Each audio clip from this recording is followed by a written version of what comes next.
Good evening, everybody, and welcome to tonight's meeting, the Children and Young People's Overview and Scrutiny Panel. Have I got any apologies for absence? Yeah, there is one from Stan Anderson. He couldn't make it, but Carl is covering for him. Thank you, Carl. Right, Omar's running late, Stella. Right, thank you. Any declarations of pecuniary interest? Thank you. The minutes of the last meeting, I assume everyone's read them carefully. Are they agreed? Are there any matters arising? No? We'll go to our first item on the agenda, which is agenda 4, which is from Dagmar, an update on the COVID situation. Is Dagmar there? Yes, hello, good evening. I'm joining you remotely. I've got a few slides. Stella, do you want them up?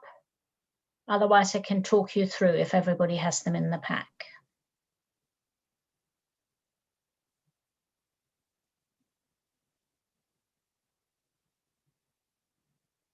Thank you, Stella. So as usual, I will give you an update on the COVID situation with a particular focus on children and young people. If you move me on. Thank you. And maybe could you get it a bit bigger? So while Stella is doing the technology, I start with just letting you know that we have reduced our regular reporting of our situational awareness report to 2 weekly because the general situation has been steady. So very important to understand, children obviously exist within the wider society, so we always look what's happening overall. And a really good measure is R, so how many people get infected by one person, and R is hovering around 1. That means at the moment the pandemic is not growing and it's not shrinking. And very important to understand is that that is from a high base. So we have about 250 per 100,000 in a week. That is high, but it's not going up and it's not going down. Now, infections have been driven and are still driven by young people. And you can see there some infection rates in age groups. What is also important to understand the whole situation is that although young people are having highest infection rates, we have now some spillover in the over 60s, which is congruent with the understanding of some waning immunity in those who had their vaccinations earliest. You will be aware that sort of 6 months after the second dose, that's when you're due for a booster, and that's when you're vulnerable for reinfection.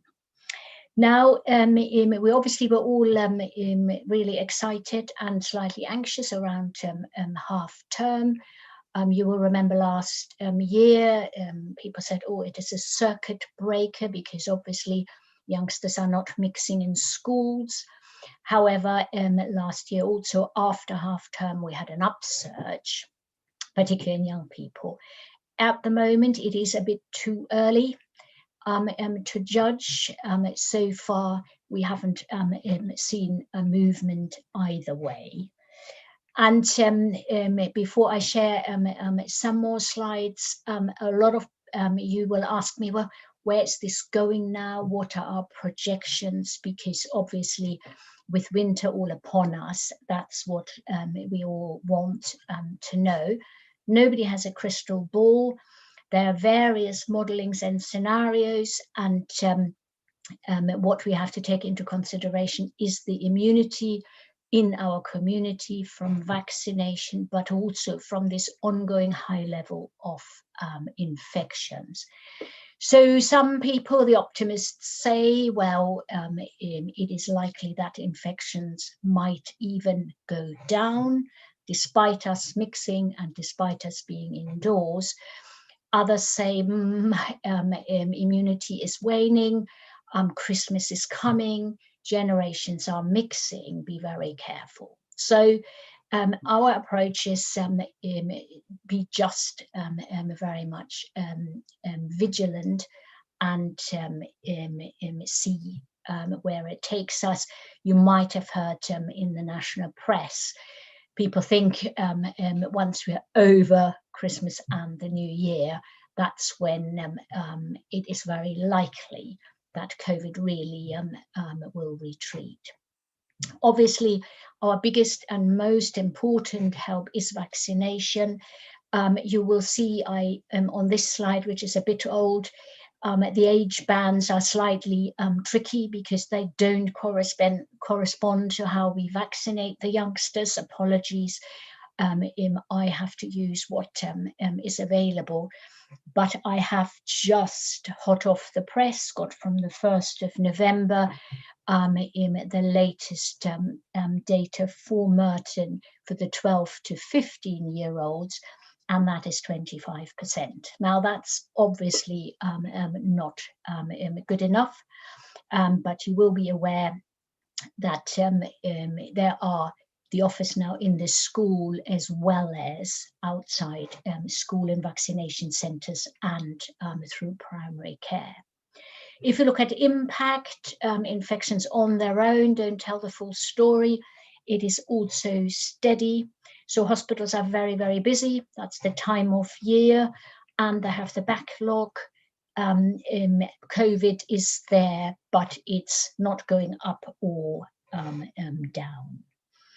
So if you move me on, I give you a few more sort of details. For Merton, always important is where do the infections occur, the east-west distribution. But you see at the moment, the west is leading slightly, but the lines have a tendency to cross, so there isn't really a strong pattern either way. But on the right-hand side, you can see that the youngsters are definitely the leading age group. If you move us on.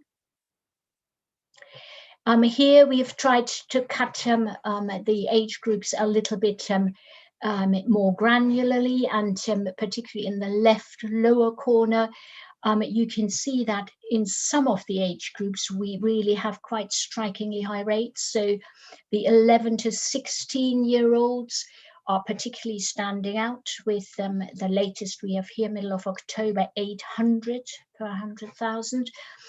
So these are seriously high rates. This is obviously closely aligned to the group that we want to vaccinate. If you move us on. Really important, as I said, vaccination is the most important, but testing is also one of our tools. You can see on the right-hand side, it's the uptake of the lateral flow test. So that is the asymptomatic testing in schools and colleges. And it's sort of on a trend slightly downwards with very high infection rates. We need to continue to promote. People get a bit tired of us, including ourselves. It's always the same message. But if I can all ask you and rely on you as well to continue with that message, they're very easily available. The LFTs, it's now only nasal. You don't have to do the throat, which was particularly unpleasant. And they are free of charge. If you move us on. Vaccination, as I said, most important. Here we are looking at the age groups and how we are reducing the percentage of the unvaccinated. Again, unfortunately, the age distribution on the left-hand side are not completely intuitive, but I wanted to draw your attention to the right-hand side, the upper map. There it becomes very obvious that, and it's driven by the youngsters, by the 16, 17-year-olds, that we have a real split between West and East, with the East Merton youngsters, the 16 to 17-year-olds, not yet, I say, taking up the vaccination. So we're just in the middle of doing a deep dive to understand the data better, get a bit more granular understanding, and working very much with the schools, with young people, to see whether there are any barriers that we can identify, that we can remove. If you move us on. These ones I've mentioned before. It's the hospital impact. So at the moment, the curves both for hospital admissions and ITU admissions are flat. If you move us on, sorry. And this is the graph around the death. Fortunately, deaths do not or very rarely occur in young people. They give you, though, an indication of the general situation, and what you can see is that although we have got high rates, we have not got increased death rates. If you move us on. So here are a few bullet points around some sort of key messages from the schools. Just a reminder that in the autumn term, quite a lot of policy changes happened to schools, while previously schools had really quite tough measures to adhere to. Those have been removed, the famous bubbles, face coverings, contact tracing, self-isolation of contacts, all of those have been removed, with a real emphasis to say we now have to catch up on the education. Now, what we've done with our schools, working very closely with our partners in CSF and schools and head teachers, is to support them with infection prevention and control measures. And we've got a whole team now supporting so that when there are outbreaks, and there are plenty of outbreaks, not surprisingly, in school, that we can support with the handling. And the vaccination at the bottom, a little bit out of date now. When the slides were put together, that was before half term, 8 schools had hosted vaccination sessions. All schools have now booked vaccination sessions, but the important news, and we've done a lot of lobbying behind the scenes, believe me, is that school-based vaccination is not the only way that the 12 to 15-year-old can access the vaccine. They can go with their family as well if they so wish, and go to a vaccination centre, or through get vaccinated through primary care. I think that's me done. Thank you. Dagmar, thank you very much for a very detailed explanation. And I think most of us here now receive your weekly bulletin, for want of a better word, which is really interesting to see enable us to keep on top of everything. So thank you very much for that. Has anyone got any questions for Dagmar, please? Nick first, then Hayley, then Russell. Yeah, I just got one question, Dagmar, is when you go look at your maps of vaccination usage, etc., there seems to be a bit of an island in the middle of Wimbledon. Can you explain that at all? An island where people are actually getting vaccinated less? To be honest, Nick, off the top of my head, no. I can look at it. It might just be a park or something, but I will have a look and check it out. What we're trying to do is we have got data that goes below the ward level, so the middle super output areas, and we get that provided by London on a regular basis. So we look what the trends are, and it's fair to say it is very much jumping around. So 1 week it's in one small middle super output areas and might be in the west, and then it's in the east. So in order to focus particular vaccination efforts based on those data is quite tricky. So what tends to work better is working with our community champions and for the youngster immunization, particularly with our young people champion, to work out how they prefer to access the vaccine and what are their anxieties and queries. But Nick, you make me curious now.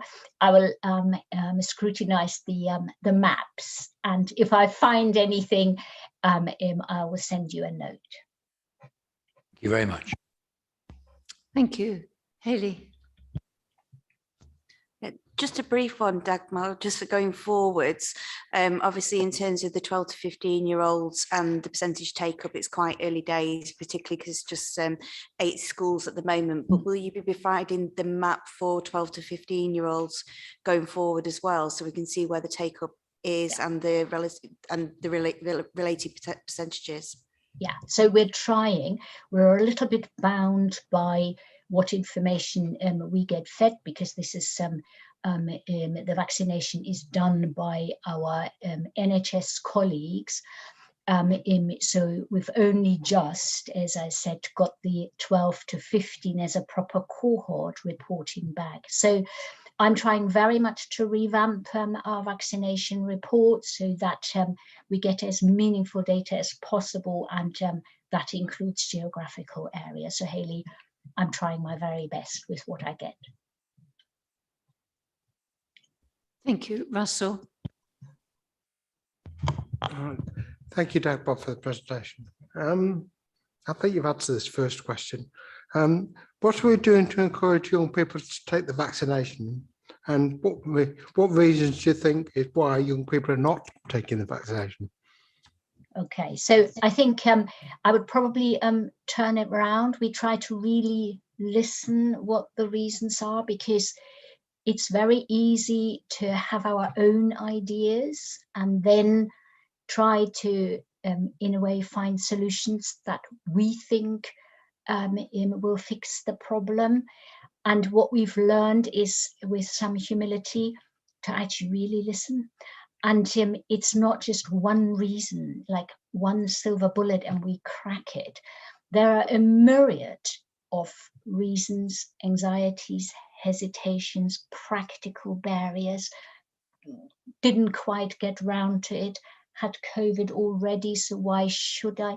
A myriad of different reasons that need slightly different approaches. And so that's what we do. We listen also what's happening in schools, learning from schools, and we're learning across London, because we're obviously not the only ones. So the 12 to 15-year-old uptick across the whole of London, indeed in the country, isn't as roaring a success as we saw it. Remember when we started vaccinating the over 80s, and everybody was coming. So a slightly different approach is required. We also have to acknowledge that we're in a different phase of the pandemic now. So people, COVID is not the #1 topic anymore. So we have to adapt our approaches. One important thing is that we do have to give a bit of time, and what we call the evergreen offer. We will not stop offering the vaccine. We obviously want youngsters to take it up now, particularly before the winter. But if people need a bit longer, then we will allow that as well. And ultimately, I think it's really important as well to say it is a choice. For the young people, it is not a mandate. It's mandated for certain health and care workers, but for youngsters, it's a choice. So we have to remove all the barriers, but there comes a point as well where we have to refrain from becoming hounding or overbearing, because we've absolutely listened and heard that people say we can't bear it. If you treat us like that, you will get the reverse of an effect. So that's hopefully answering a little bit. And I think, again, all of you can play a little bit of a part by listening and trying to explain. Thank you. Omar. Thank you, Chair, and apologies for being late to the meeting. Public transport can be relentless. Dagmar, thank you very much for the presentation. My question is actually a follow-up to the one that Hayley had initially asked in relation to the 12 to 15-year-olds. My question is more in relation to the lower uptake in BAME when the vaccine rollout was initially put forward, and whether we could potentially get a breakdown for the 12 to 15-year-olds within the BAME to see whether that same reluctance is also being mirrored within that 12 to 15 range. So then potentially we could address that issue if there is an issue. Yeah, it's a really good point. So absolutely, when I told you that we want to get more granular data, that is precisely. So when we say granular, it is where and who. Absolutely, as I say, at the moment, I haven't got the data that granular because I'm relying on the NHS, but everybody asking absolutely the same question. So the moment I will get any breakdown, I will share it and we can tailor solutions better. Joan. Thank you, Dagmar. Just a quick question. Do you know, or can you tell us the take-up of BME young people in the east of the borough? Do you have any percentage so far? No, it's similar to the previous question. I come with relatively empty hands, so I've just got a summary figure. Now, when I look at, I presented one of the maps, which was 16 plus, which again is a bit of a mushy big group, but it does include the 16, 17-year-olds. And there was a clear east-west differential with less uptake in the east. So if I then postulate, we have got a lot more youngsters from ethnic minority groups in the east. So it is likely and plausible to assume that similar pattern are repeating themselves in the 16 to 17-year-old as we've seen in the adults. But that is a little bit of jumping before I have seen it black and white, but that is our expectation. So I am absolutely on the trail to get the data for you. Are there any more questions from anyone? Russell. So is there any plan in Merton to roll the vaccine out to under 16s, i.e. 11, under 11s really? Councillor, at the moment we are vaccinating the 12 to 15-year-olds, and that is the youngest age group that has the license in this country. You probably have heard that in the US, they have licensed the Pfizer drug for the kids over 5 years old, and they are starting to vaccinate. We haven't got the license yet, and I would think it is rather unlikely that this country would jump to vaccinate younger than 12 to 15. You will remember the discussions we had around the benefits for children themselves that the JCBI committee presented for the 12 to 15-year-old. So for me, I obviously watch this space very carefully. No plans in this country at the moment, full focus on the 12 to 15-year-olds. Thank you. Any other questions? No more questions from the group. Dagmar, thank you very much for your thorough presentation and clear answers, and that you're prepared to look into issues that members have raised. So thank you very much. Thank you. Before I bring in Caroline Holland, can I apologise? I meant to welcome Deeraj Chibla, who's the new Assistant Director of Children's Social Care and Youth Inclusion. Are you on the screen? If you could wave a hand. Can I say welcome to you? We're waving back. And could you, in 30 seconds, just give a very brief introduction of yourself, where you're from, and what's your aim?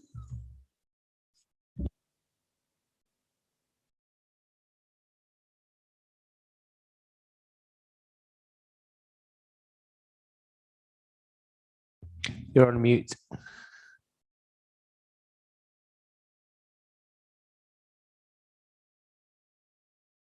Good evening, everyone. Can you hear me now? I see a thumbs up. Thank you for the warm welcome, Councillor, and everyone. Good evening. Dheeraj Chibber started on Monday as the new AD for Children's Social Care and Youth Inclusion.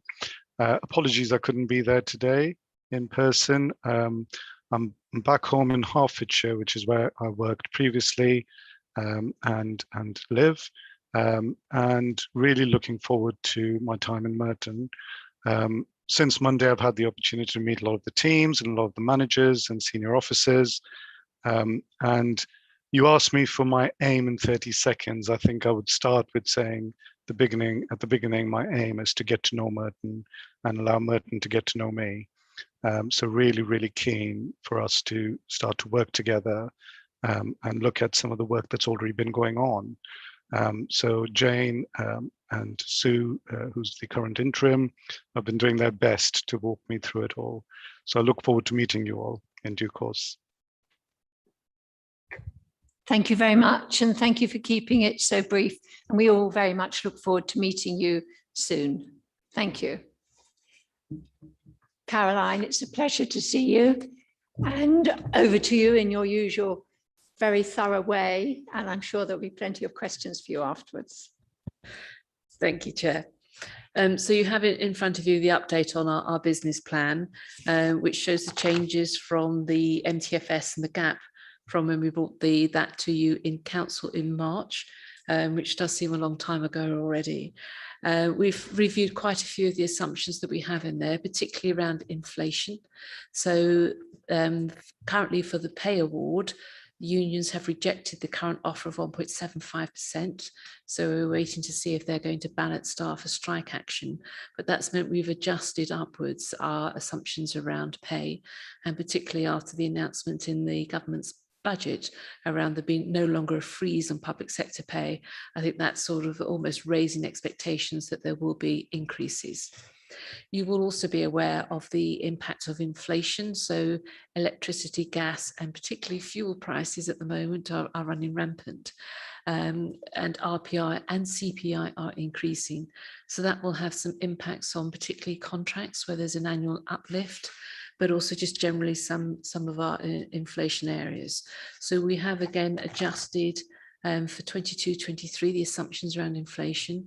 We don't fully fund inflation totally because not all areas will actually have that level of inflation. So we just try to balance that off as much as possible. We have also sort of set out some of the impacts and assumptions that we think will happen with the economy, and some of the assumptions around some of the grant levels of what we're seeing.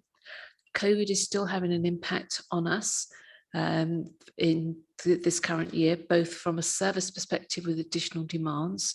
So the impact of still children coming through the door in this area, and with the backlog in the courts, and the courts not necessarily sitting to their full extent, we're not able to get them flowing through the system. We think that impact will also follow through into future years as well. So particularly for the income in environment and regeneration, we are still seeing significant shortfalls in income levels as well. That's also impacted on department's ability to deliver on some of their savings. So we have taken the very rare step of writing back those savings that were not achievable as at month 4 for 2021 and 21-22. And we've also built in the impact of the reversal of the emissions-based charging decision that was taken at October Cabinet. So we do have a table which is set out in para 3.2, which shows all the changes. And within there, you can see we've built back 3.6 million of savings not achieved. What we have also done is, because in light of the fact that there are savings not achieved, departments are still working through COVID issues as well and responding to COVID issues. We decided that we would try to minimise as much as possible the impact of savings in 22-23. So we have utilised the balance in the budget reserve significantly to try and do that. And we have also unearmarked some earmarked reserves. And you can see one of those earmarked reserves was climate change, but we have built some monies back in 24-25 when we are looking to have some expenditure against that 2 million reserve at that moment in time. The government's budget last Wednesday announced the referendum limit is likely to stay at 2%, so there'll be no change to our assumptions around the level of council tax income within the MTFS. However, they did announce a 1% adult social care precept levy would be allowed, but that doesn't necessarily have any impact on our bottom line, but may help in some areas for us not to give some of the levels of inflation to community and housing if they don't necessarily need it. So we're working closely with John Morgan and his colleagues to work that through. Within the government's budget, there was 2.6 billion announced for SEN capital spend for schools. But again, we need to wait to see what the detail of that will be, and if it's done on a regional basis or if we have to bid, and whether that's just purely the cost of places or will include the cost of land, which will significantly reduce the number of places that will make it eligible for. A lot of the detail we unfortunately won't have until we get the provisional settlement, which is not likely to be until the middle of December. So certainly after the cabinet meeting, when we will be bringing forward some further savings proposals. Coming to the cabinet on Monday, there will be some additions to the capital programme, and particularly for this panel, some additions to the capital grant for further school repairs and maintenance. That capital programme will be going on to the Commission on the Wednesday, but will come forward to you at your meeting in January for you to have a review of that as well. Happy to leave it there and happy to take any questions. Thank you. Caroline, thank you very much for your very detailed account of a complex document. And I should have said that you're our Director of Corporate Services. We do have on Zoom Councillor Tobin Byers, who's the Cabinet Member for Finance. Tobin, is there anything you wanted to add? Thank you, Chair. Nothing specifically to add to what Caroline has said, but as with her, happy to answer any questions that members have.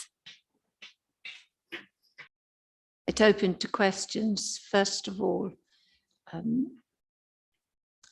Dennis and Hayley. Dennis. Thank you, Chair. I mean, I've got two that for the moment that actually puzzle me. Well, 2.2 at the beginning, that 4.5 lines to me seems as though we're facing in all directions at once. And what is the implication of what it meant to reprice the medium-term financial strategy? And the other one is about the fair funding review. There's 50% mentioned here in, what is it? 251, thank you. Good job you're sitting there. It mentions the 50% business rate retention, but further down, there's a possibility, is there a possibility of retaining 75%? What difference would that make? Oh, sorry. So, as I said, we had a gap that we presented to Council in March, and that had various assumptions in there. So, for example, we had assumed 1% pay rises across the board. So, in looking at current indications around levels of pay, we've changed that assumption to 2%. So therefore, that has meant we have to add additional monies in to our budget, and therefore that's increased the gap. So we go through various lines to see, is there an impact, is there a change? Some are positive, some are negative. There are more negative than positives, but we're still at early stages and some of the assumptions may come out, as it were. So one of the assumptions we've got in is the employer's national insurance contribution. So which is saying it was just over £900,000. We've built that in at this stage. The government has said that we should get some money towards it, but it will be on a formula basis. So we may not be fully reimbursed, maybe less, it may be more. So that's what we need to wait until the settlement to get that types of information. With regards to the business rates, originally it was a 50% scheme. It moved to 75%, and the government had indicated it wanted to move to 100% retention. Clearly, with the impact of COVID, and I think there's also pressures from businesses themselves, they're not necessarily in favour of business rates, but I think the chancellors did say that it is still a significant level of funding for local authorities. So what it would mean if it went to 100%, we would get more of our own money effectively and less reliance on government grants. However, I think there's a further review required of business rates that the government are looking to do, but they, in the interim, have frozen the multiplier for next year. So business rates will not be going up for all local businesses, but we will be compensated for that loss of income. So there's net nil there. Previously, we had been part of a pool across London, and we benefited significantly from additional growth in business rate income. It has been agreed by the leaders that we would not continue that, because if you think about the boroughs that are in that, you've got Westminster, the City of London, Camden and Islington, you know, the value of those business rate income significantly dwarfs potentially all of the business rates raised in Wales. So if there are issues in some of those areas with the collection of business rates, it could have a negative impact. So it's been agreed we would not pool our business rates income for this year going forward. However, there is some compensation planned for the business rates, but we wait to see how positive that will be. And they're going to revalue business rates anyway. So that's going to be, I think, a very complicated area for our businesses to understand going forward, which we're hoping we need to help regenerate the local economy. So that's the challenge we've got to help the high streets as well. Thank you for that.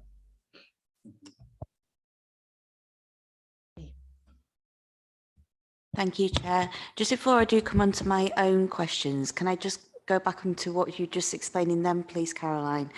So in terms of the reworking of in terms of the distribution or non-distribution of main central London in terms of business rates, whose decision was that? Sorry, I missed that in the media.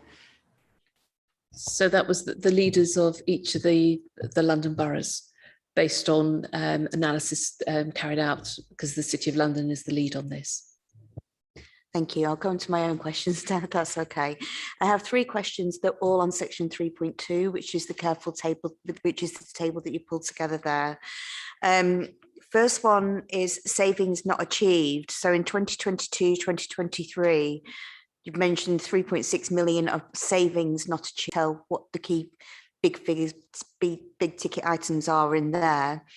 And then I see that there's an adjustment to loss of income estimates, which looks like there's increased income of about £1 million because it's a negative figure, which is the line above it. So right in the middle of that table. And my third question, it says, and this is probably just to refresh my own memory, there's E and R pressures. I can't remember what E and R is. I'll take that one first because that's easier. That's environment and regeneration pressures. Yes. So the savings not achieved. So of that 3.6 million, 1.5 million is the emissions-based charging. And then there are savings in relation to the CLCH contract of 400,000, which is not being achieved potentially due to COVID. And these are detailed in the month 6 monitoring report, which went to Cabinet last Monday. so I've got some information here, but it was over the 2 years across all departments. So if you actually want that, or I can send you the link to the report, which will then have those in. Useful, please. That'd be great. Thank you. And then we had made some assumptions around our loss of income due to COVID was significant in 2021 across all areas of the council. We are still seeing significant pressures, as I've mentioned earlier, within parking, within our leisure centres, and within enforcement of council tax and bailiff fees and recovery there. So some of the assumptions we had made are not as bad as what we thought, but still significant. So we've reduced that budget there. Nick. Thank you very much, Chair. It's been a very, very long time since we've seen kind of inflation figures at this kind of level. I mean, probably over 20 years, really, virtually down to the kind of Thatcher-Lawson era. And so first of all, I'm rusty. Second of all, as you know, I'm not terribly bright on these things. Could you explain? I mean, it's in here. I see that, but in very broad terms, how inflation is going to affect the borough, and I'm afraid there is the what if question. What if inflation continues to be at 4-5% for a longer period than expected? So inflation affects us if we have outsourced significant elements of our services to contract providers. There is normally an annual adjustment linked to normally RPI. We did try to move certain contracts to CPI, but businesses and organisations prefer RPI because it is normally higher, apart from I think the one time when it was used for the pension calculation and it went lower. So I remember Councillor David Williams was very upset. He didn't get the rise in pension that he thought he would. But it also impacts then on some of the services we're looking to buy, for example, with our capital contracts and our works, costs of goods. We've got a scheme at the moment where we were looking to do some carbon neutral works, or make some of our buildings carbon neutral, with some funding from Salix, an organisation which sort of does it on an investor save basis. The cost of the heat pumps has risen astronomically. And of course, the cost of electricity, changing from gas to electricity, is a significant increase in running costs. So we're struggling to make some of those things now work for us. So those are some of the areas where we get that. Some areas of income we may be able to increase by inflation. So that may help us, but there's less areas that we can do that. And we still need to be mindful of not pricing ourselves out in the market. So it's a combination sometimes of, particularly on our cost side, some benefits on the income side, but very little. If inflation does continue at the level that we've said, I thought that we did have something in the report which said how much we would need to provide if inflation continued at that level, and that is hold on, 2.8 million if over the 4 years, but that's if it's at 2%. So if it stays even higher than that, that's further significant costs. So potentially up to 5 million. But at the moment, government announcements, because there's obviously a meeting with the Bank of England to see about raising interest rates, to see how they can bring things back down again, but it may take some time. Thank you, James. Thank you, Chair. So my question's around the DSG, not to repeat the debate we had at council, but to ask two questions of yourself, Director, and the other Director and the Cabinet Member as well. That the first part is that obviously we have to do a model based on information available at the time. So I completely understand that.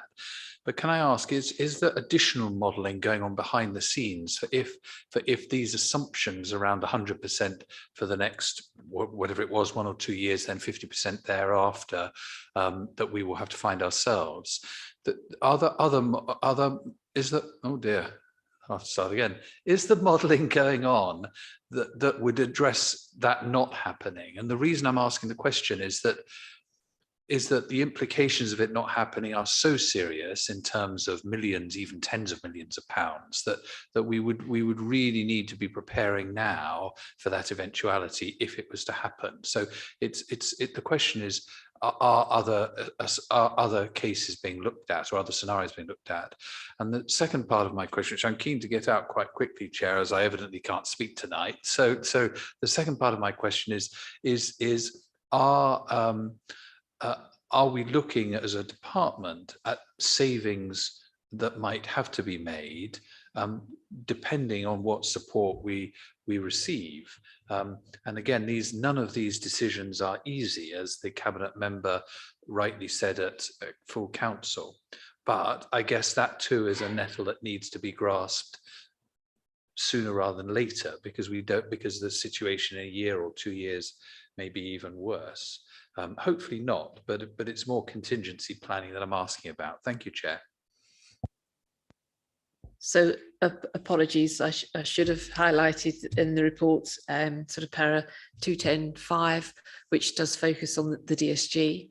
And what it does refer to safety valve meetings with the Department for Education for those authorities that do have very high DSG deficits. So we are in consultation with the DfE at this moment in time and working with them to see what support they can give us. So we are working up some assumptions around modelling and revising our current estimates. We won't know the outcome of those conversations until January. So we'll be reporting back then as what the impacts are, either yes, we've accepted and been allowed to a deal and what it means, or no, we haven't got a deal, but also what we still need to do to be able to deal with it. Coming on to the second part of your question, within para 423, we have set out savings targets to address the current gaps that we have, and departments are working to bring back proposals for Cabinet in December, which will then come back to you in your panel in January for you to have a look at. It's unfortunate that the provisional settlement is going to be after the December Cabinet, so we don't know if we've made the right assumptions around how good or bad the settlement is, or we've made the wrong assumptions. So as discussing with Councillor Byers earlier around if scenario planning, if it's a lot worse than we thought and we need to bring further savings in January, but that's what we're working towards at this stage.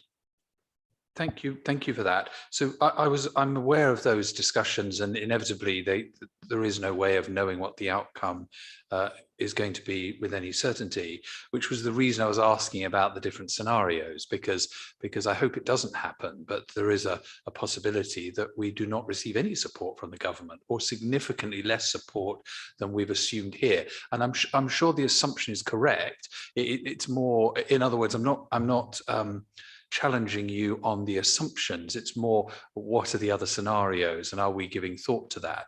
Because on 4.2.3, when I read this, the notes I made to myself is, well, what are those savings, and what is there for us to scrutinize? Because there's a figure here, but it obviously, unless you're about to point me to it at the moment, there's no breakdown for us to look at or understand or scrutinize. But I think you were saying that yes, other scenarios are being looked at and other models will be worked up between now and January. I mean, the trouble is we don't really want them after January, do we? That we need to be doing the work now in case they're needed.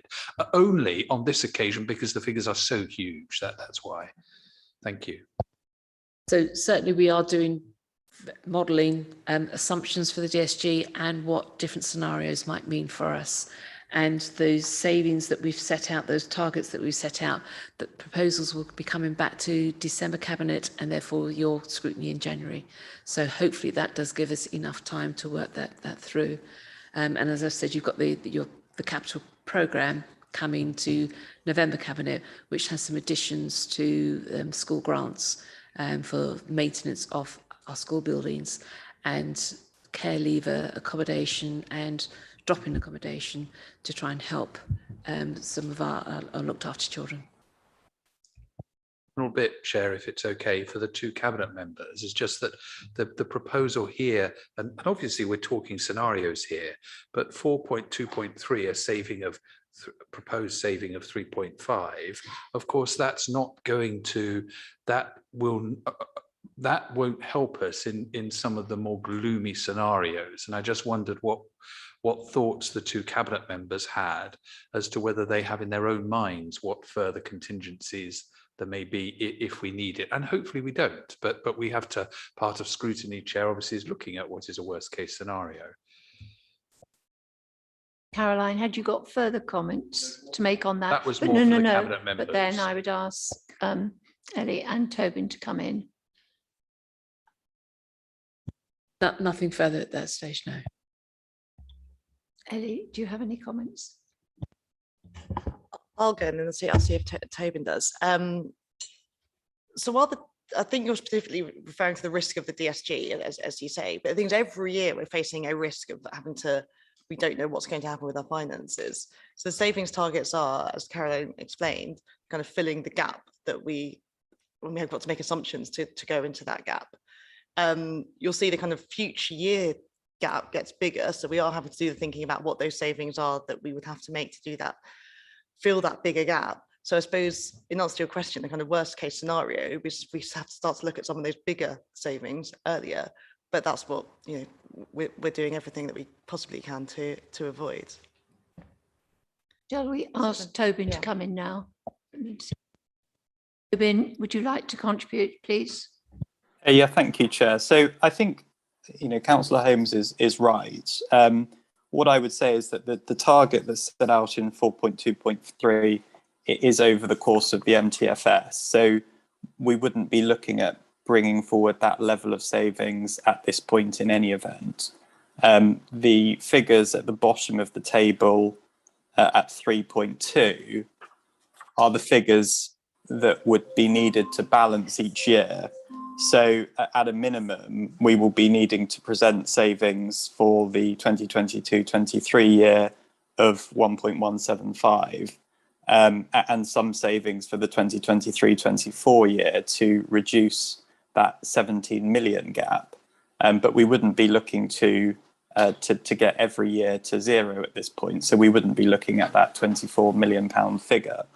I think in terms of the scenario planning, it is very difficult because the outcome of the conversations that are taking place at the moment with the DFE, as Caroline alluded to, aren't going to be known until January. And even then, it's not necessarily clear, depending on what the outcome is, at what point some of the funding that we might have set aside might be available to us to prevent us having to take some of those decisions. And as Caroline said, we were having this exact conversation about a couple of hours ago, because we are going to need to bring forward those savings in December. We're going to need to do that before we know both the settlement and the outcome of the DSG. And it might then mean that we need to bring forward additional savings in January if some of the assumptions for the immediate financial year that we've made don't turn out to be the case. But as regards the DSG, that's more likely to impact the future years. And at this stage, ultimately, we wouldn't be bringing forward that 24 million figure. We would simply be looking forward to bring forward some savings, certainly for the 2023-24 year, in order to reduce the target. Or reduce the gap, I should say, from the 17 million figure. But I don't disagree with anything he said in regards to the importance of having those discussions now. And ultimately, we are having them. Every director has been tasked with bringing forward potential savings and discussing those with their cabinet leads. And that's what we will be presenting to the December cabinet, which will then come through scrutiny in January. Yeah, that's helpful. Thank you. And thank you to both cabinet members. And I think that was the key point. I don't think it's the role of scrutiny to ask cabinet members what they're thinking about something that may not happen in 3 years' time. I think the role of scrutiny is to say, are you thinking about something that may not happen, but in 3 years' time? And the answer to that is yes, they are. So that's helpful. Just one point of clarification. When Councillor Byers talked about these numbers at the bottom of 3.2, the table at 3.2, that is, I think, am I right, after the assuming our assumptions are correct. Is that right? On government support. So the point is these numbers could balloon very, very, very significantly. But so therefore my question is thought being given to it? And you've said from an officer perspective, yes. And cabinet members have said from a cabinet perspective, yes. Well, for today, we can't do any more.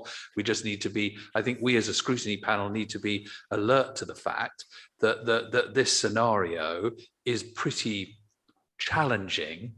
But that's assuming that our assumptions are correct when we say that we'll get 50% support for a number of years, and we may not. And that's the premise of the question. But thank you, Chair. I've had the answers. Thank you. Thank you very much for your questions. Are there any more questions from anyone? Carl, then Joan. Thank you, Chair. Section 2.6.4 talks about some of the pressures in children's social care as a result of the pandemic, including, we're now seeing some increases in safeguarding referrals. I was just wondering, from a financial perspective, do we think we have a clear enough picture of that now and how that's likely to play out both for the remainder of this year and into next year, to be able to project the cost confidently enough? So I think I may ask my colleague Jane to answer that one for you. Thank you. So I think we're keeping an eye on it all the time, month by month. We certainly are still seeing some of that, particularly COVID pressures at the moment, and we are expecting to see those for a while. But provided things stay as they are, we would expect to see some of those reduce. That's what we're looking at the moment. But as well as doing that, we are also looking at some of the high cost placements, for example, at children's social care placements, and looking at all that we can do to reduce the sort of the reliance on the market, which is it's a provider market at the moment. So we're working across London, as well as looking at what we can do internally with plans around, for example, semi independent accommodation, where we may try to bring more of that intimate and provide the support ourselves, rather than pay the providers to provide support that is not being fully utilised. So things like that we're already looking at to try and offset some of those increased costs. Joan. Thank you, Chair.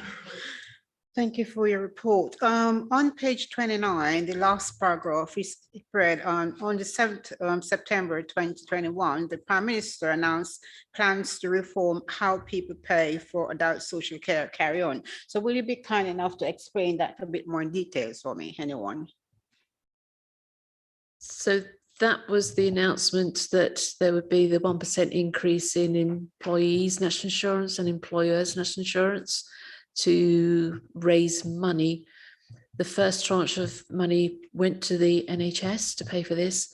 But what this means is then that no person should pay more than, I think, 86,000 to cost of their care, or 80, sorry, the amount of costs that they pay towards their care will be capped. So that's what we're looking to see how that does work its way through, because we then need to set up a system, capture the information about people what they are paying, and what we do then when their care costs are capped.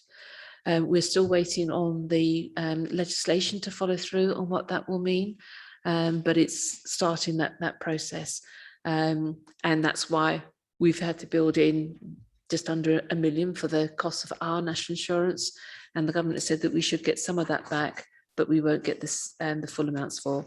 Within the government's announcement of the 1.6 billion, there is money within there for us to help plan for those reforms to come through, because we will need new IT systems. There will be self-funders, which is people who go and arrange their own care, and don't come anywhere near us, who we will need information from as well. So it's going to be, I think, quite a challenging process for us. And I think there's still some intricacies we don't fully understand at a local authority level across all boroughs. So we're sort of doing some further work with the DHSC to see what it does mean for us. Thank you. Omar. Thank you for the reports. My question's in relation to the tolerance level that we have on using the reserves to reduce the gap moving forwards.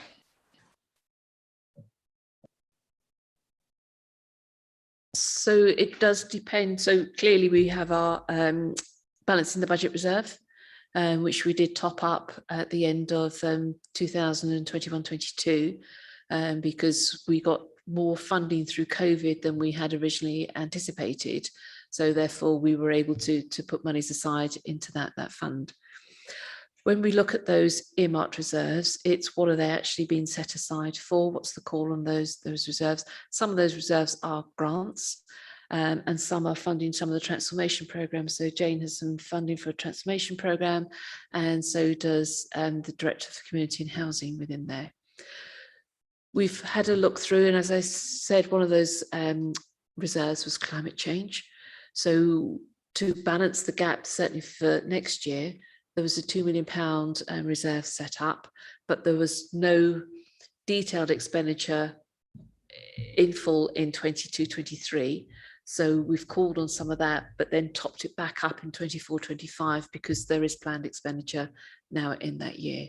So it's a balance between making sure we still have sufficient earmarked reserves for what they were originally set aside for and how we manage that, but also the gaps that we're looking at.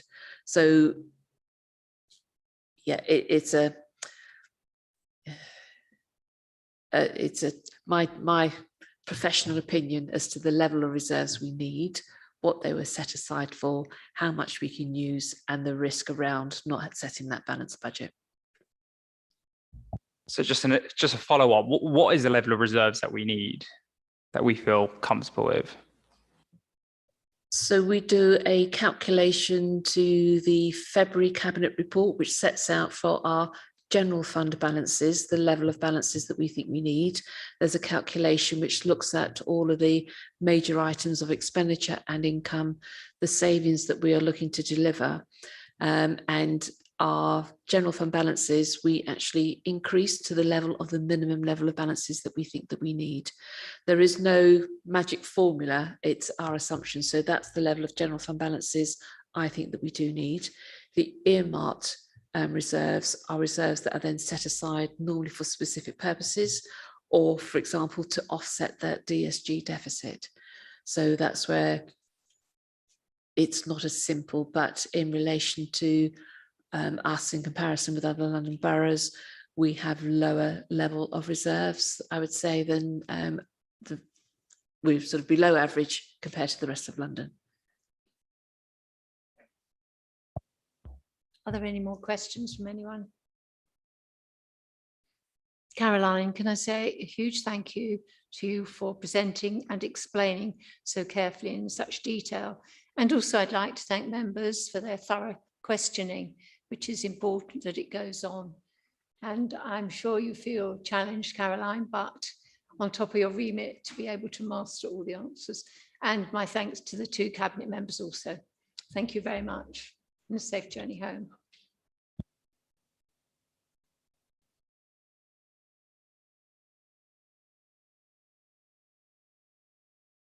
Our sixth item on the agenda is the support for pupils during the pandemic. Our Assistant Director, Elizabeth Fitzpatrick, is leading on this, along with Keith Shipman, who's Social Inclusion Manager.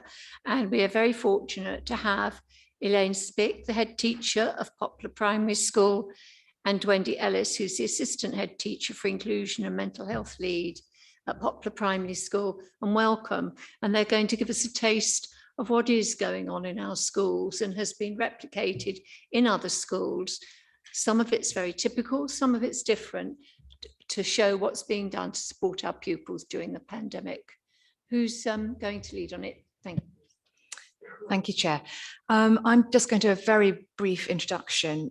You have the paper, sort of covering paper, if you like, that Keith and I put together around what is going on generally in our schools.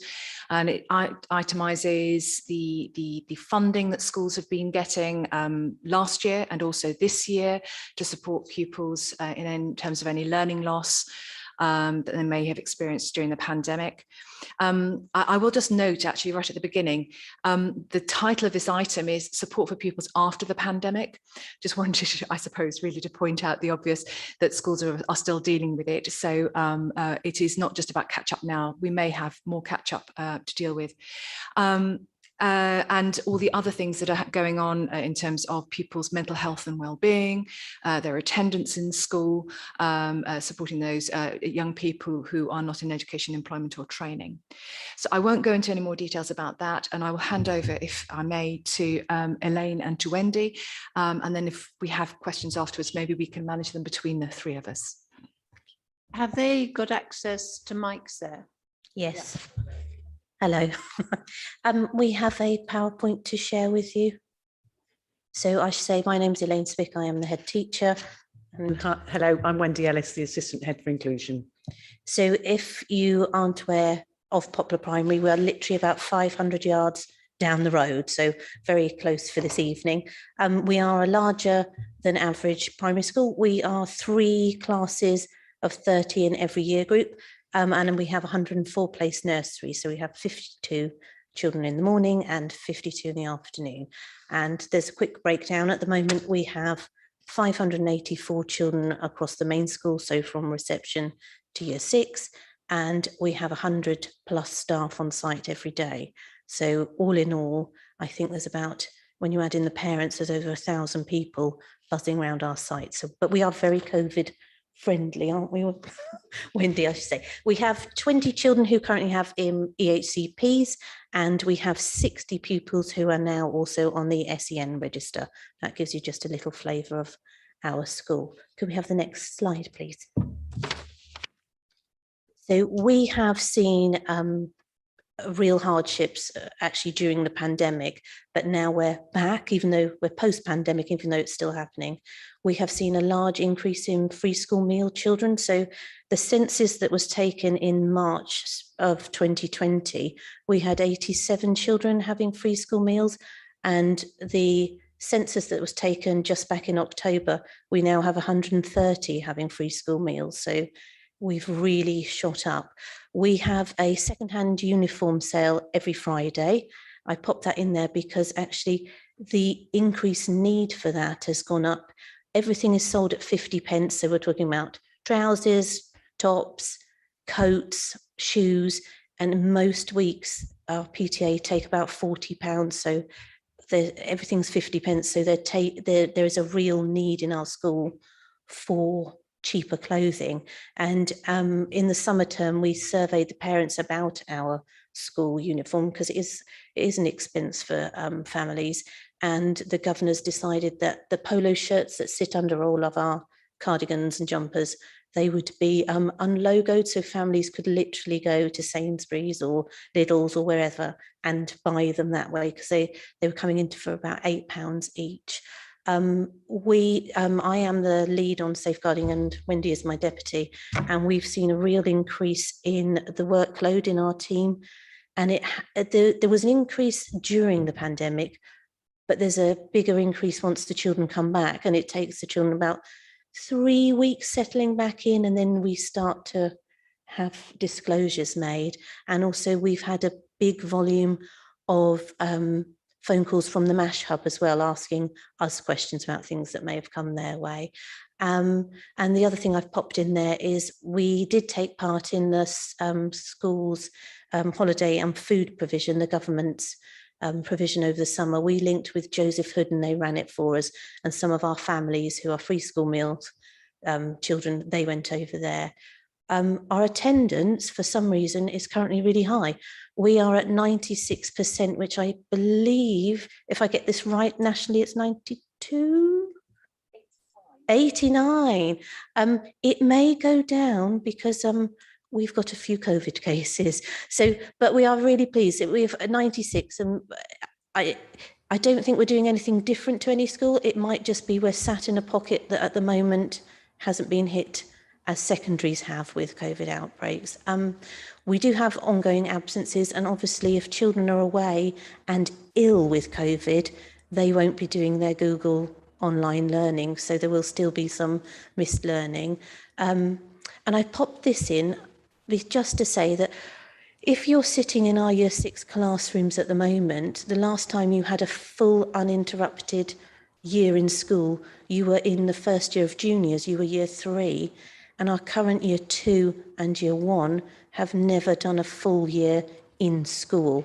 And the next slide, sorry, will tell you a little bit about the issues that that's brought. So there are gaps in some basic knowledge. We were very proactive, and our children were having at least 3 live lessons a day with their teachers, and the TAs were doing extra bits. So there was a lot going on, but it was never, you can never replicate what you can do every day in school through a computer screen at home.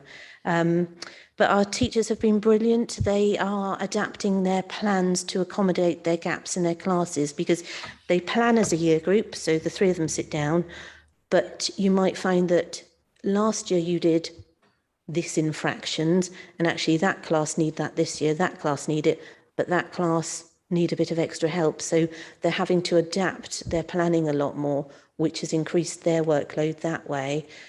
We found with the younger children, they've missed that time in school where they're talking to each other and learning through play.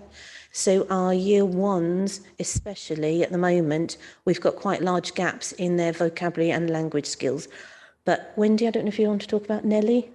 Yes, so it's the Nuffield Early Literacy Programme, which is a new government initiative, and it's we're almost at the end of it. It's having great impact, but it's targeting early language skills with reception. It started before the summer holidays with reception, and we're finishing off with our Year 1s, but we're already seeing really good impact.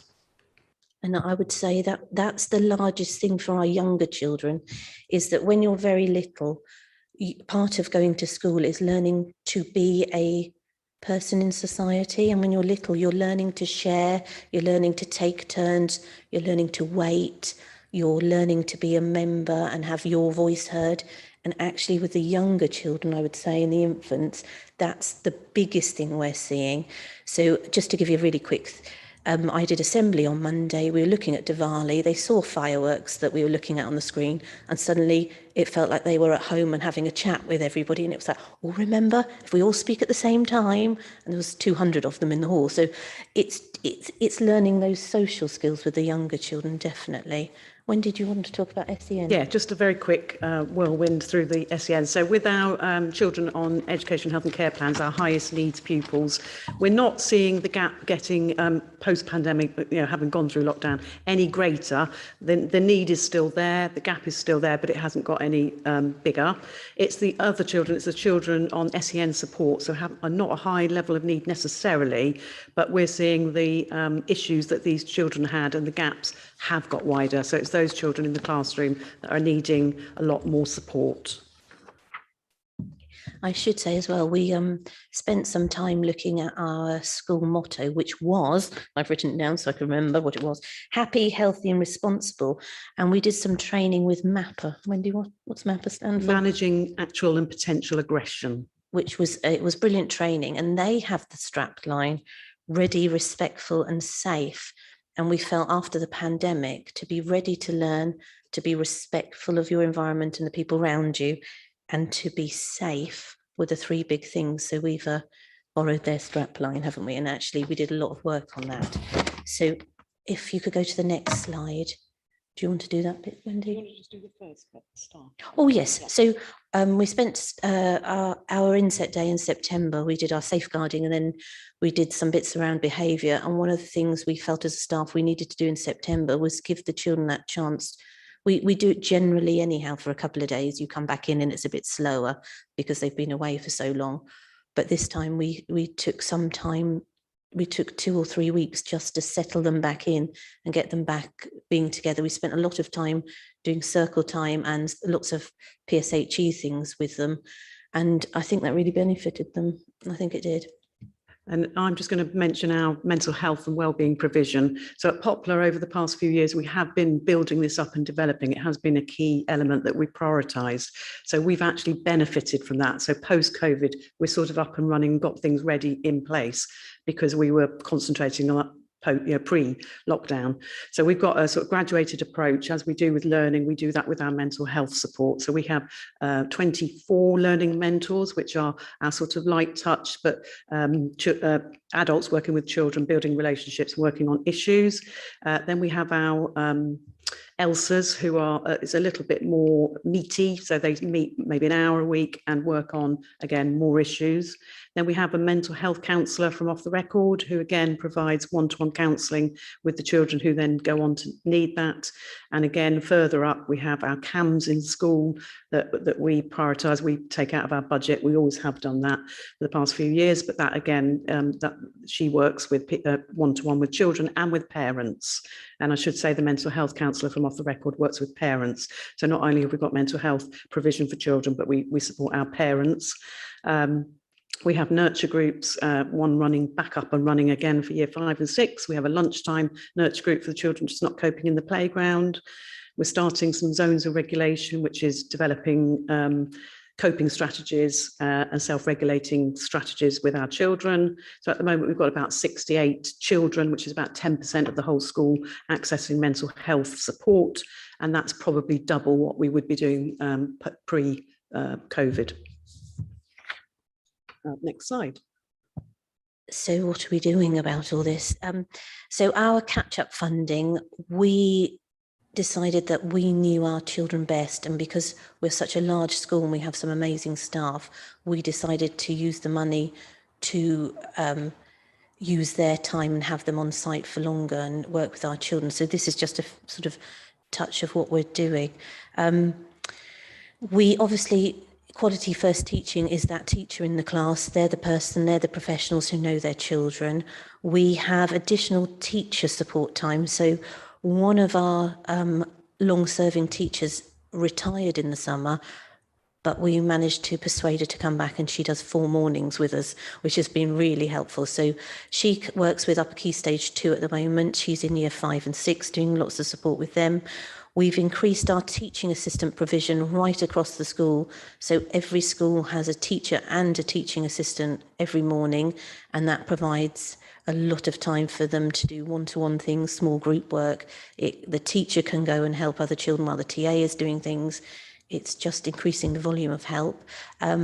We have now put in afternoon teaching assistants across year 2, and she runs catch-up sessions and reading sessions with children.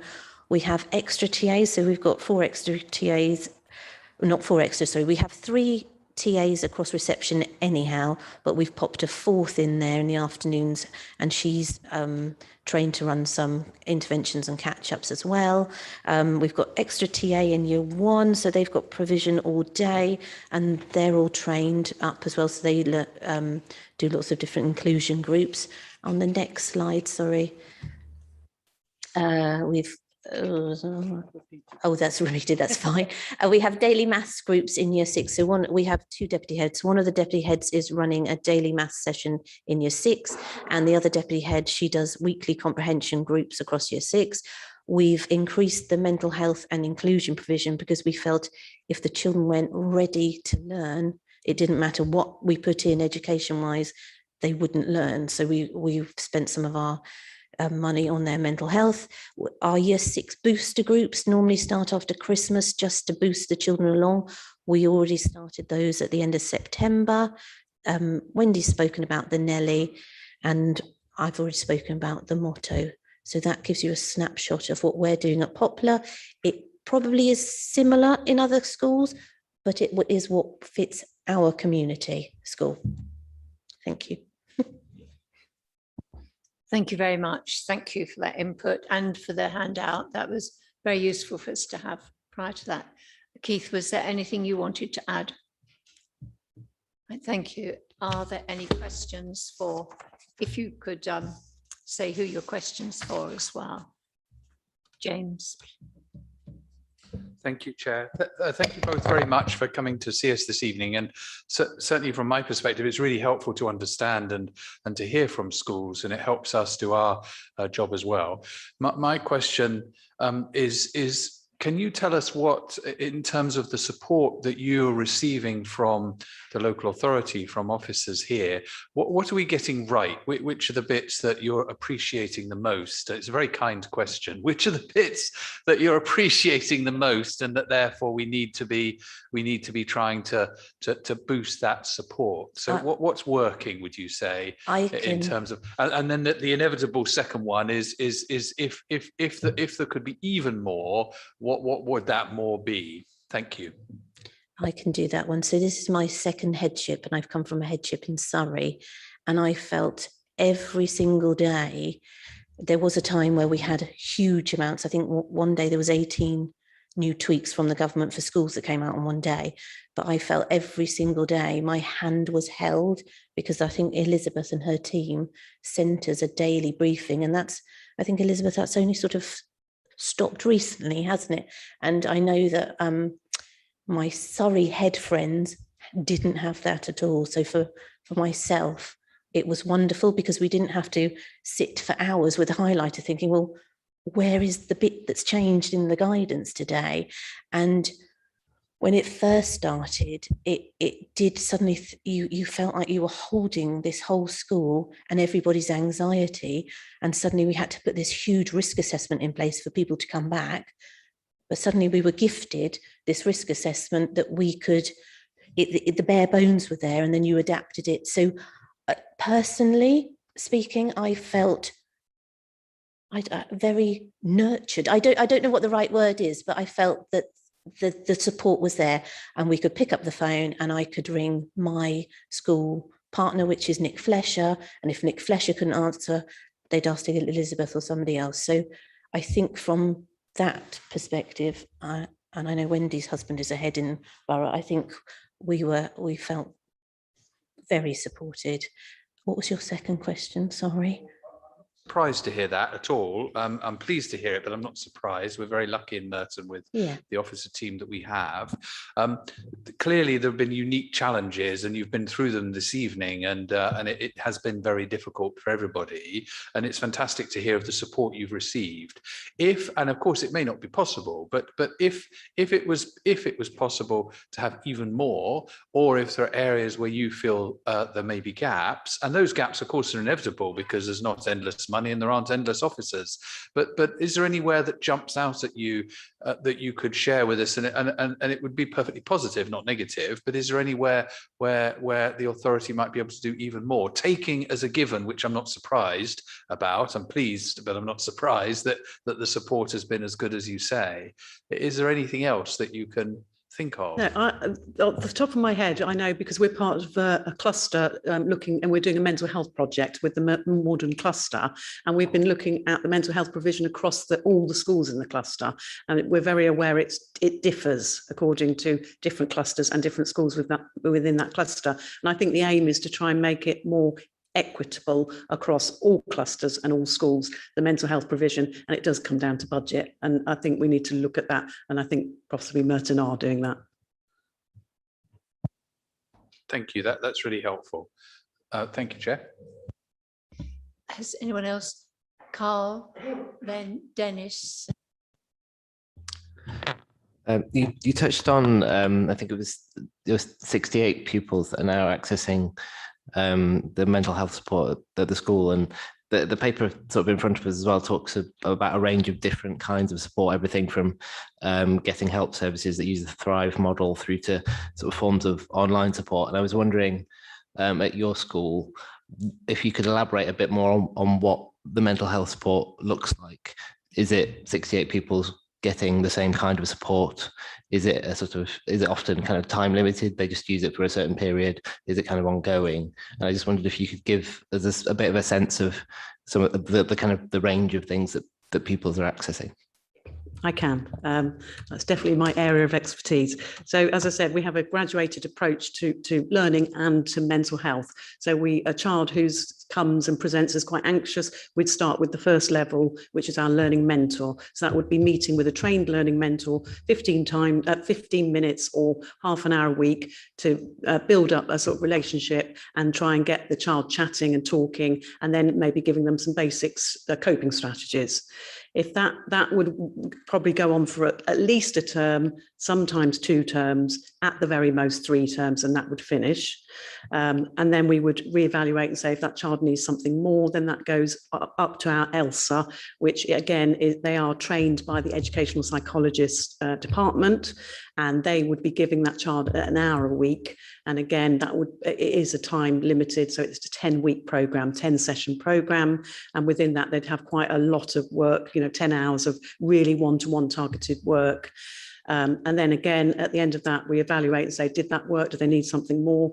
And then that would then go over to our counsellors. So we have our off-the-record counsellor and our CAMs, who are trained actually play therapists and art therapist counsellors. So they're obviously come with a bit more experience with that. So they would then be working with the child. Again, it is time limited, but it's flexible.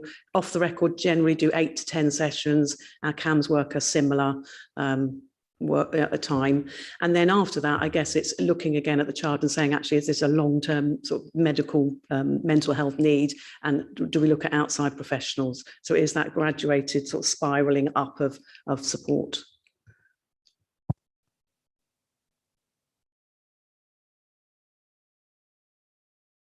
Yes, thank you. As a long-term resident in this area and a long-term governor of one of the local schools, I know for a fact that there are an awful lot of families in the area, children and their parents, grandparents, that English isn't their first language. And I've noticed maybe this is just an impression I got from my school, but the learning of English and the natural interaction between youngsters who do speak English as their first language and other children would normally speed up the process of them learning better English. Have you found that practice has sort of slowed down just because of all the school they've missed? Yeah, I will answer that. Yes, I think is the answer for some of our families who the main language is not English spoken at home. So obviously many of our families who English is a second language actually have good modelling of English within the home. But there are a few of our families who don't speak English at all. So those children who haven't accessed school have been at home just learning their home language. Now, learning their home language and good modelling of home language is good, as long as obviously they can transfer those skills alongside the sort of learning English.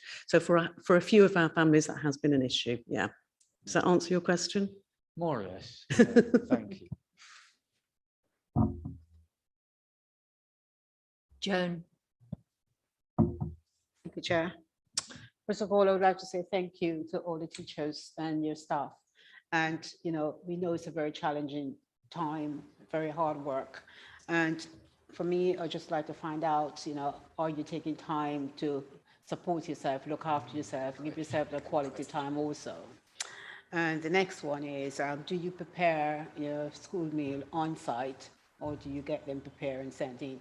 And if you do prepare on site, are you getting any support like from the Dons, food bank, or anything like that?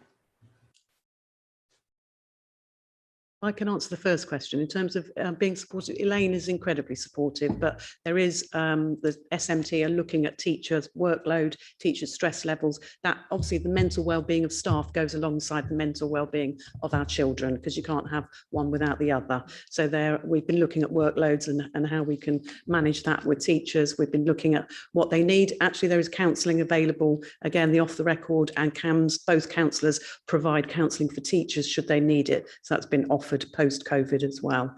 So I think there are things in place to look after Elaine and all our staff at our school. And I can do the school meals.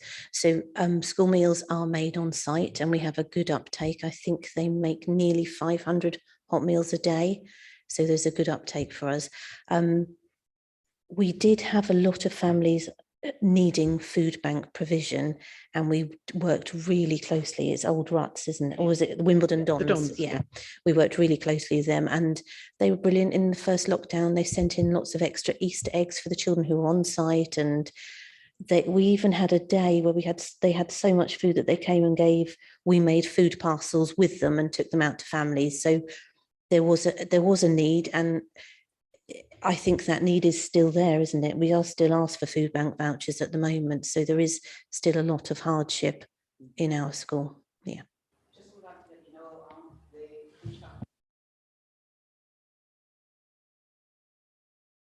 Do you put your mic on, please, Joan? I think my voice, yes.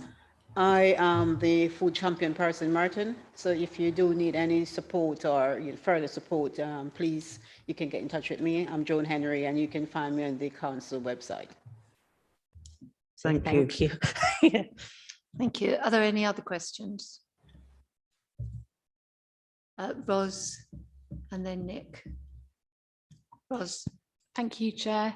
Thank you so much for your presentation. I think you've brought to life a lot of what we've talked about in these meetings, and actually seeing what the impact is on the ground is really helpful for us. You mentioned attendance for pupils was really good. How is the attendance for staff, and have you had to manage difficulties with staff illness, with COVID, long COVID, and the implications on the budget and the stress on staff levels as well? We were really lucky. We didn't have a case of COVID itself until we got to nearly the end of November last year, but it did become extraordinarily hard because yes, when we were in our bubbles as such, if one person in that bubble had COVID, you had to really look at whether you had to, did everybody else in that bubble have to go? And because of the age of the children and the amount the staff are with the children, it was yes. And then, so a whole bubble went, but that also took out people who are our lunchtime supervisors and bits of, so it did become quite hard to, as it built up towards Christmas, and I think that was nationally as well. And also, if a teacher had close contact and it might have not been at school and they had to go off, supplies were in demand locally and you couldn't get supplies. So you didn't know on a day whether you'd be suddenly covering somewhere. So it got quite tricky. And then it then went into lockdown, didn't it? And then it got tricky once we came back, but it's sort of something that's become more second nature. It shouldn't be, but we've got used to it and working that way. We do a huge amount for our staff wellbeing, don't we? We do have 2 members of our staff who have long COVID. They have both now returned to work. One is still building up to certain hours and that sort of thing. But we are lucky in our building as well. So we were able to, when we had to bubble everybody, we actually were able to bubble everybody into phase areas. So we had 5 staff rooms. And it was great because they knitted together even more, but there was that feeling of we're never seeing each other as a whole as well. So we've done a lot. Our governors were brilliant and we made everybody Christmas bags and we had a big do at the end of the summer, all outside, all social. So we've done a lot that way, haven't we? Does that answer your question? Yeah, are you sure? Thank you. Nick. Thank you very much indeed, Chair. First of all, thank you very much. Absolutely brilliant. I did enjoy that a lot. I kind of was living it through your words, I think, particularly the bit about the highlighter for some reason. I remember in the early stages talking to a head teacher about precisely that. And I'm very, very glad that Merton staff were able to help as much as they did, because it really was a nightmare. I'd echo exactly what Joan just said about the importance of looking after yourselves. And what I was going to talk about was that massive rise in mental health needs. That's a doubling is a terrifying thing, and really as we all know, mental health is something that you can get wrong very quickly and takes ages to get right, if at all. So it's really more a question for the officers. Given that very large rise in mental health needs, are we set up, and I appreciate that there are other agencies that come in, but are we properly set up for transition between primary and secondary school, and actually for between school and what happens after school? Are we fully up to speed with it? Do we realise the extent of the problem?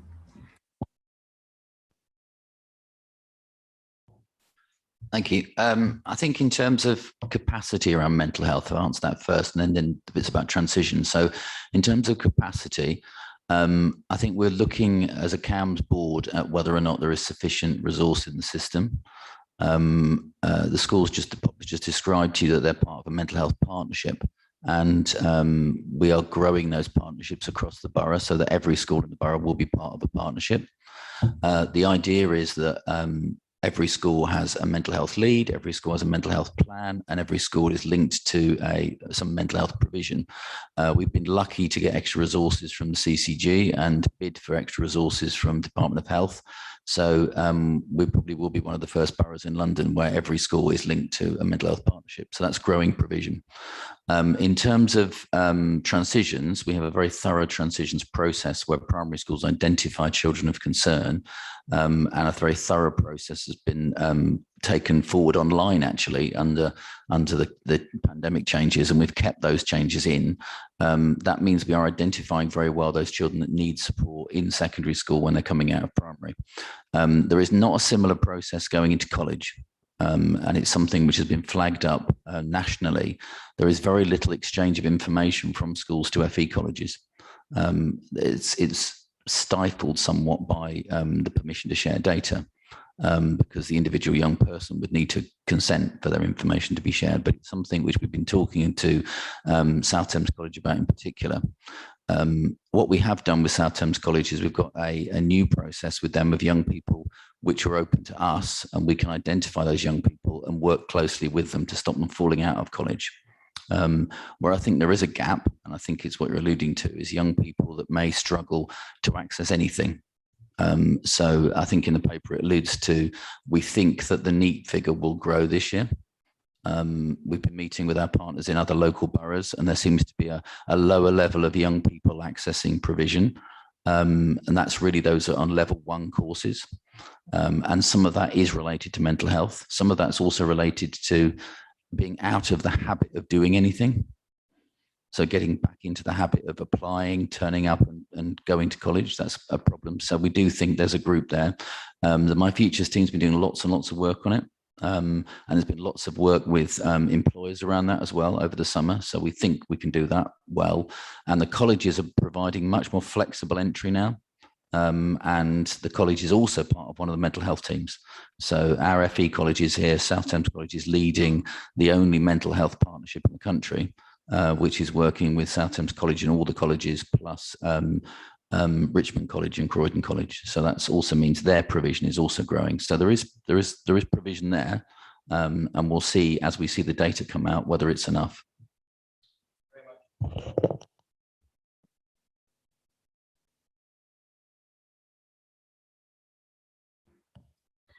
I don't have a question. So I'm Councillor Hayley Ormrod, and the chair supporting Sally, but I'm also separate. I'm actually a school governor as well at one of the Wimbledon primary schools, and that's my second governorship.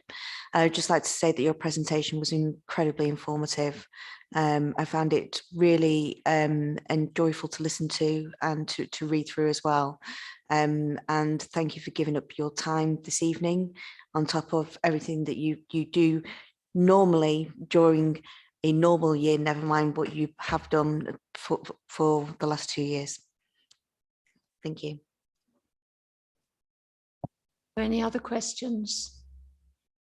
James. Chair, are we making comments to officers on this report, or are we doing that in a moment? Are you talking about? Isn't this related to, so what we've heard this evening is related to the report in front of us on the support for supporting schools, isn't it? Both But So- this particular one, it would be nice if we could finish it. If That's the what I thought. Staff So want to hang on. go. Is that all right? If I can say, Merton schools have been open as throughout the country, throughout the pandemic, even with reduced numbers. And that has been very difficult for them when they've had reduced numbers or full numbers.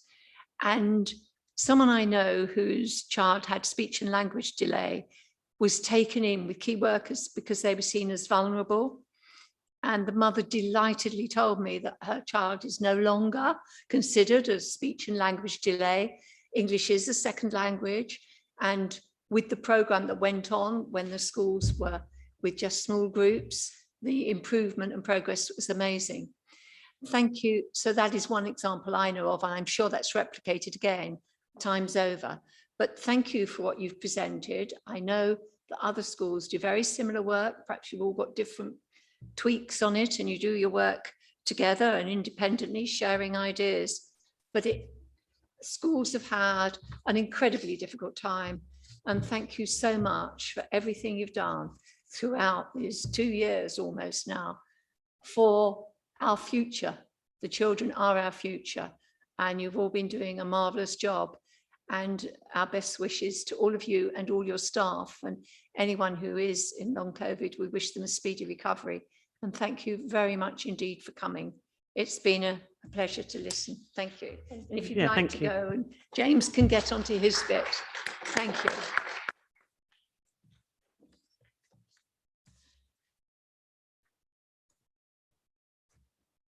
Right. It was looking at support for pupils. James, had you got a particular question on this bit? So on the report, yeah, so support for pupils after the pandemic, what we've just had the presentation on. I just wanted to make a couple of comments. So obviously a lot of fantastic support has been provided to schools by the authority. I wanted to just ask two questions. The specific question is under 2.8. I just wonder if there could be a little bit more information on the final sentence. Most schools, however, reported that whilst intervention had a positive impact, gaps remained for many pupils, particularly those from disadvantaged backgrounds. I appreciate, Chair, there can't be a long answer given the nature of this meeting, but it would be good just to understand what those impacts have been and where the gaps might perceive to be. And also the second question is more general, which is what it's a very good report, but or very encouraging report in terms of the range of assistance.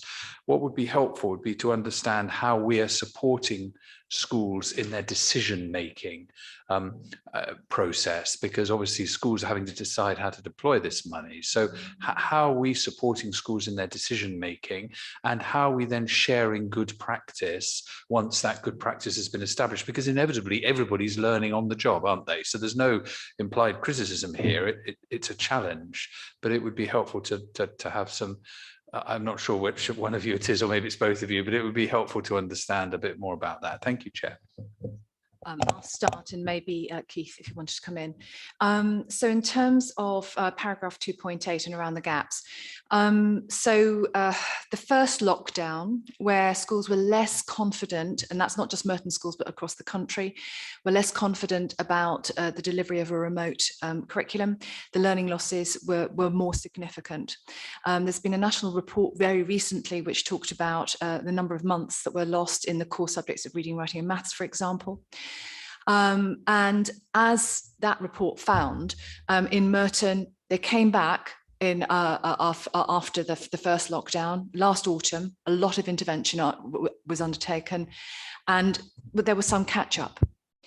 Then the loss during the second lockdown, if you like, the one we've had earlier this year, there was less because of that greater confidence with the remote learning offer. So those are core learning gaps, but there would have been gaps in the wider curriculum as well, because some subjects, as you will well understand, are harder to deliver remotely, practical subjects, music, art, those sorts of things. So those are the things that schools have been measuring in some ways, sometimes they've got the numbers. In other ways, they are saying, actually, we know this because of our ongoing assessment of pupils. In terms of supporting schools around their decision making about how to use catch-up funding last year and the recovery premium this year, our inspectors are talking to their schools about how the catch-up funding and the recovery curriculum are being used. Ofsted will be looking at that when they come and visit schools, and of course they've resumed routine inspection. And, you know, as we go around the schools, our inspectors go around the schools, and as our advisors advise, we are able to share the practice that we are picking up from different schools. Thank you for that. And are you confident yourself in your position? Are you confident that that's happening? Because it is critical, isn't it? That advising schools, giving that support, ultimately it's their decision. Because this is all so new to us as a society, and sharing that good practice is really important. And so you're confident that's happening, I hope. And also, are we drawing good practice from elsewhere? Because again, everybody's learning. So there must be other local authorities that also have some good ideas as well. And I think it's important to cast that net as wide as we can, given the circumstances. So a regular question posed to head teachers and leaders in schools would be, what is the impact of what you're doing?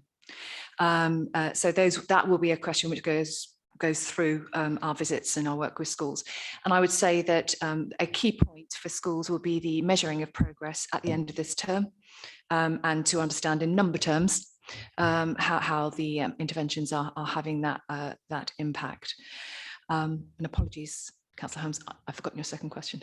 That's great, thank you. And would it be possible, Chair, if possible, to have a report on those impacts? Because if I had one reservation about the report, it's extremely good at laying out what support has been given, but it doesn't have any at the moment. There is no way of measuring that support or touching on the things that we've discussed in terms of sharing good practice. So maybe, Chair, it might be possible that we get that report in time, but I think if I understand you correctly, you're saying that data or that information isn't yet available. No, which I can understand. I beg your pardon. No, it's not. I think the difficulty in perhaps putting it all together will be schools will be measuring it in different ways, because we no longer have a national system of measuring progress. So it may be difficult to pull it into one report, but I'm sure we can, if not in a departmental update or something like that, to be able to talk about Yes, it's going to be core to the next 3 years, isn't it? I mean, unfortunately, we are where we are, and measuring the gaps and the impact of the interventions is going to be a core issue, probably for at least 3 years. Thank you, Chair. I'm sure the schools will be able to provide you with the information because they want to measure the impact of what they do. Dennis. Thank you, Chair. And my question has half been answered, but I was going to ask the question about the catch-up funding. As a course of practice, are you targeting, this sounds terrible targeting, but are you targeting groups of children in a school, or are you targeting different schools, or are you targeting individual pupils at every school, no matter which school they're at? Even if there's only one, are you targeting that child for catch-up funding? And is that how it's working, or is it more general than that? So it's the schools who will be doing the targeting. So it will be happening in different ways in different schools. You heard from Poplar, where they have seen the learning gaps, where pupils need more mental health support. So they've identified particular year groups where particular pieces of work are needed. And that's what's happening in schools across the borough.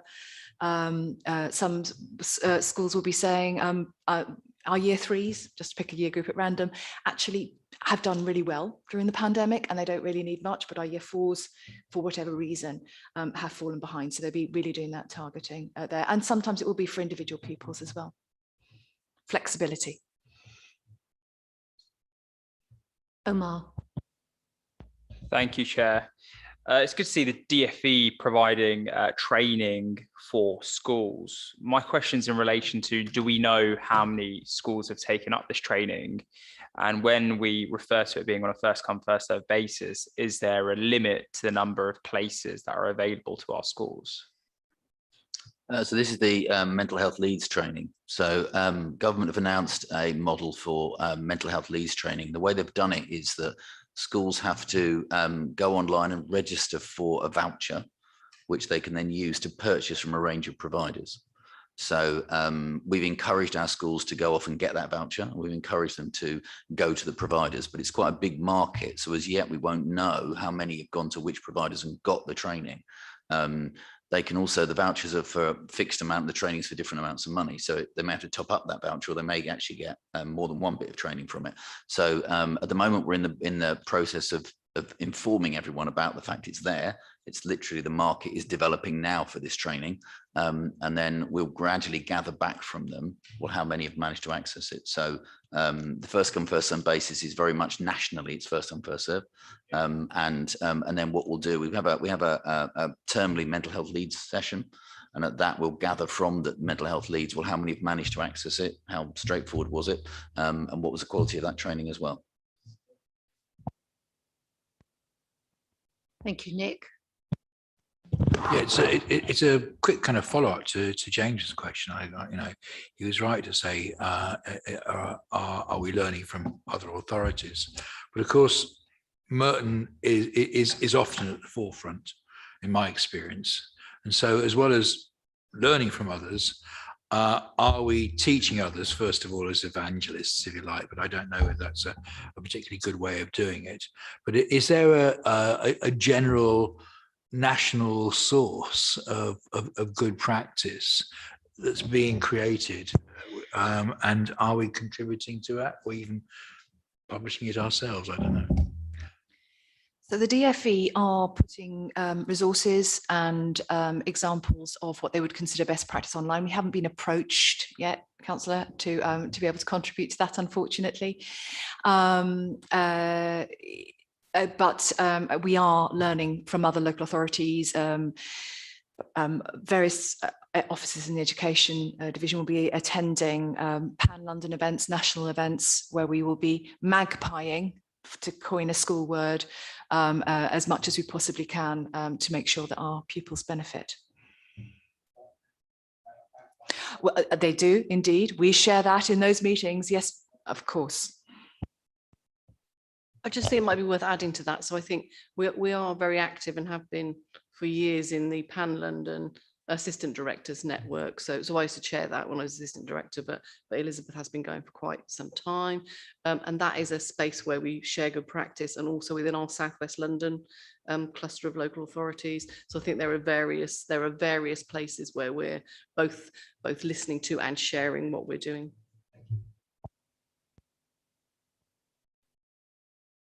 Thank you. Are there any other questions? Joan. Thank you. This question is for Keith. Hi, Keith. Since the lifting of the lockdown, what are the take up in the youth centres, and has it been increased? And what are our staff level? We have enough staff to cover the amount of young people that access the youth centre? Thanks. The staffing levels in the youth centres are fixed by the budget, so we have a certain number of staff. In terms of numbers, the Venture Playground has got very large numbers coming in on a regular basis. Pollard's Hill has probably grown in the number of seniors, although the number of juniors has probably decreased slightly, but we're getting something like 70 a night, I think, at Pollard's Hill at the moment, which is a big recovery in very large numbers. Phipsbridge, we have a seniors group on a Wednesday, which is a small group, but the juniors is very strong. So Phipsbridge has always been a much harder place to get the seniors to come in.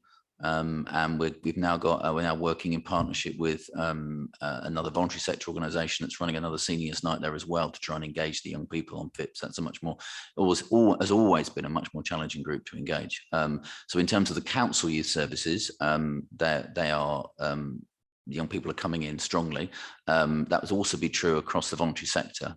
So in the paper, it refers to the HAF project, which Poplar talked about, which was the Holidays and Food Programme, where we used government funding to run summer schemes. And we'll be also using it to run the winter scheme as well. So there'll be about 10 providers providing winter activities on all the days when the schools are shut over winter. So exception of Christmas Day, probably.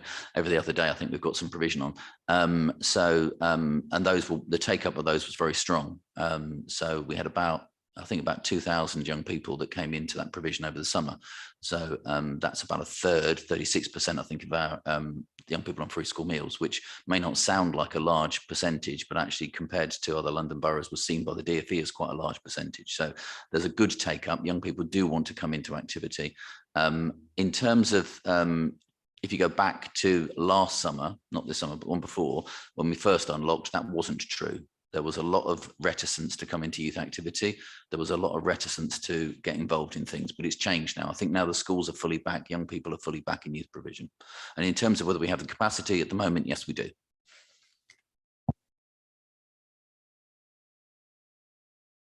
Just want to find out if your department will be recruiting any volunteers to support within the youth centers, because I do understand that because of the ratio and amount of young people coming in, sometimes they are overstressed.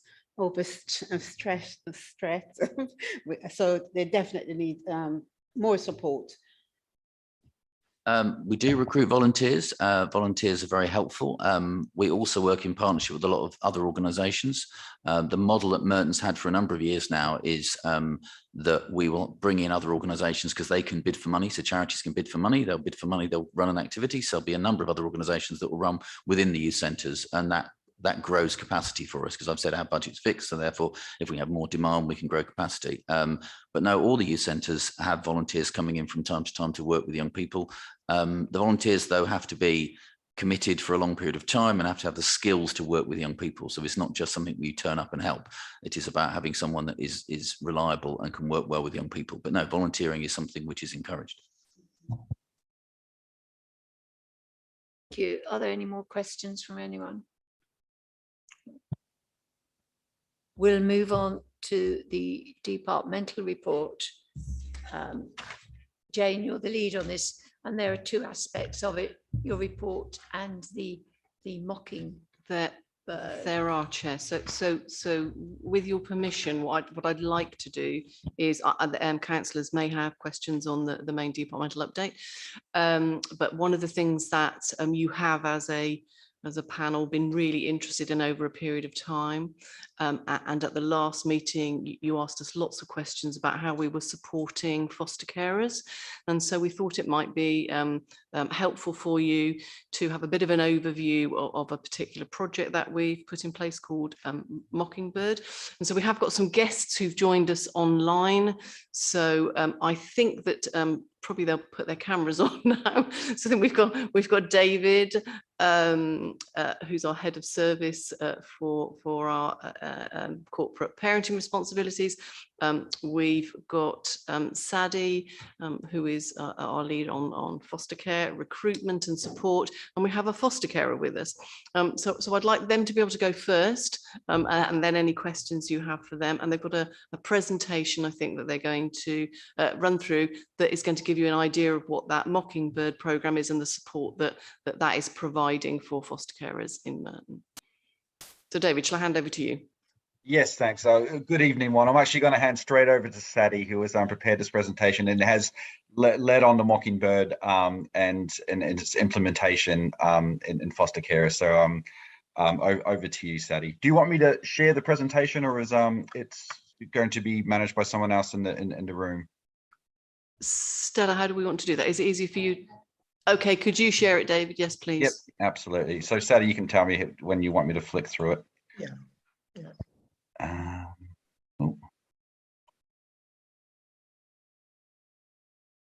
Can everyone see that? Yeah. Is that on the screen? No. No. Oh, it's no good. Okay. Yeah. Well, nearly there. Yeah. Okay. As we've shared the good evening, Chair, good evening, senior managers, and good evening, councillors. My name is Sadie Atin. I'm the supervision manager, and with me today is my colleague Ansel Adrian Paul, who's a foster carer. And we shared the presentation on Mockingbird, and so I'll just be giving a snapshot of what the Mockingbird family model is about. I'd like first and foremost to acknowledge the keen support from our senior management group in Merton, who have promoted and championed the Mockingbird family model in Merton. Without their support, we would not have been able to launch our Mockingbird family model. Excuse me, I'm sorry to interrupt. Sadie, you're coming in and out, and we can't always hear you. So I don't know if you're moving around, or perhaps you can move closer to your mic. Is that possible, please? Yes. Thank you. Yes, the Mockingbird family model, in brief, is providing another layer of support to foster carers to care for the young people and children placed with them. Its key principle is to bring together individual foster carers, known as satellite carers, to form a constellation. And at the heart of the constellation is a hub home carer who offers peer support 24/7.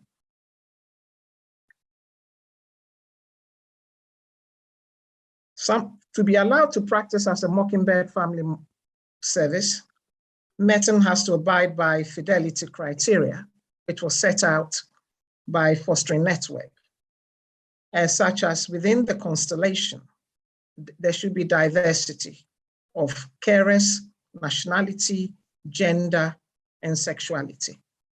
Merton needs to appoint a liaison worker to support the hub home carer. There needs to be monthly meetings and learning groups for foster carers, providing sleepovers for our young people, the hub home carer to have 2 beds and a spare room so that she can provide ongoing respite for our foster carers within the constellation. And obviously we have to provide monthly data evaluation for the Mockingbird Society run by Fostering Network. So our journey, the Merton journey, is well documented. And I think we talked about the support we got and how we launched during a pandemic. We were meant to have a theme, and our theme was that of a village, because our constellation believed that it takes a village to raise a child. We were the only service to launch during the pandemic, and that was very difficult for us and challenging, obviously, because we needed to, foster carers to see each other, et cetera, as others have found during this pandemic. What have we learned? We learned the challenges of bringing different personalities to form a constellation takes time, patience, and perseverance. There was a tendency between some of our satellite carers to cherry pick aspects of the model they like and leave out aspects they didn't like. So for example, some of our carers liked the respite, that there was ongoing respite and it was guaranteed, but they didn't have time for the monthly visits and the monthly meetings that we were expecting them to participate in. There were challenges in working in lockdown, obviously because of isolation, et cetera, et cetera. New workers joining the department may not have been aware of the Mockingbird family model. And the careful matching of new carers into the constellation was also very challenging for us. How have we mitigated against some of our challenges? We have awareness raising at induction meetings for all foster carers and social workers. We have awareness raising for all new young people coming into social care. And we have regular check-in meetings within the constellation to discuss what is working well, what is not working well, and what are some of the solutions that we can come up with. So I'll hand over to Ansel to talk about some of the positives as a foster care.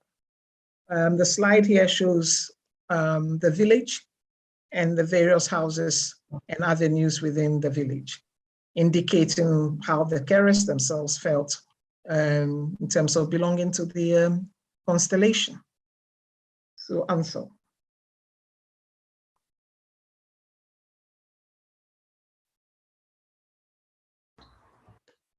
Alison, I think you're on mute. Ansel. Good evening, everyone. My name is Ansel, and I'm one of the foster carers in the Mockingbird Hub. At the moment, we are 4 foster families. And as Sally said, we see ourselves as a village.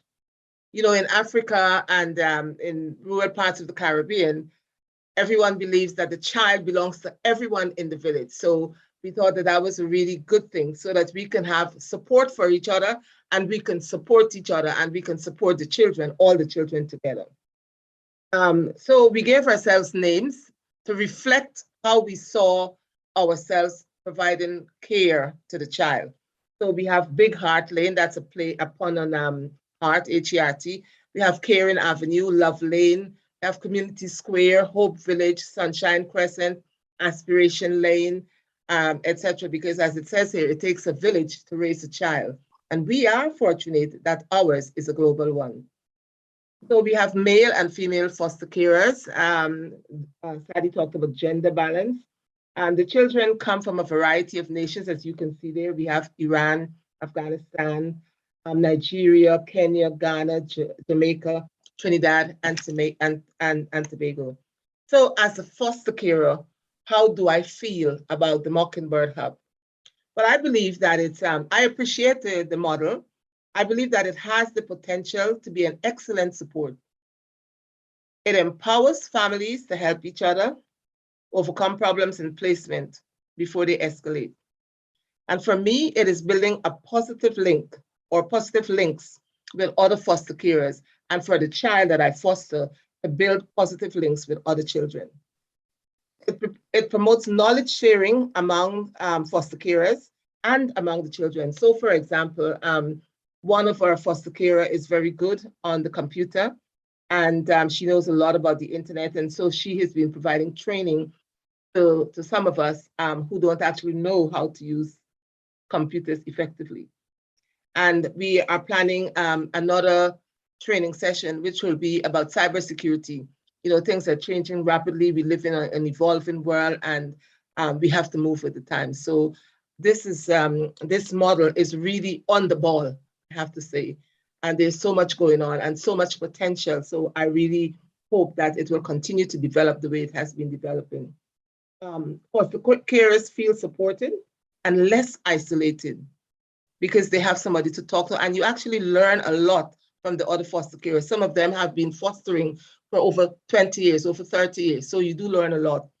And for me, one of the pluses is that I get some support in terms of respite, because every 6 weeks, the children can go, one child or two children can go to the hub carers home for an overnight stay. And that is really wonderful because then you can go home and sleep, or you can do things that you weren't able to do. So that's a really big plus, I think. And then I think it will continue to develop if we put the effort into it. We go on trips every month, as Sadie said before. The trip we've had is to Brighton, where the children thoroughly enjoyed it. They were on the rides and they didn't want to leave it. So that's one of the positives. We went bowling. So we have a lot of lovely things that we do that really knit us together. And then we had dinner after that. And we're planning to go to Winter Wonderland in Hyde Park when the hub carer is back from where she is at the moment. So, and I think the fact that we have a liaison care, a liaison supervisor and social worker is really great. The whole thing, I think, it has the potential to develop if we put the effort into it. So I would recommend it. It's really good. Thank you so much.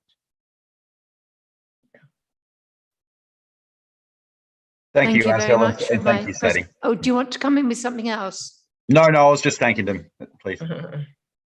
David, no, that you're fine. Do thank them. But thank you to both of you for contributing, and to you, David. But if you can just stay there to see if anyone's got any questions for them. Has anyone got any questions at all? Nick? Yeah, I'm not sure it's a relevant one, but I was sort of looking at the flags there and the global village, as it were. And in Merton, our two largest areas of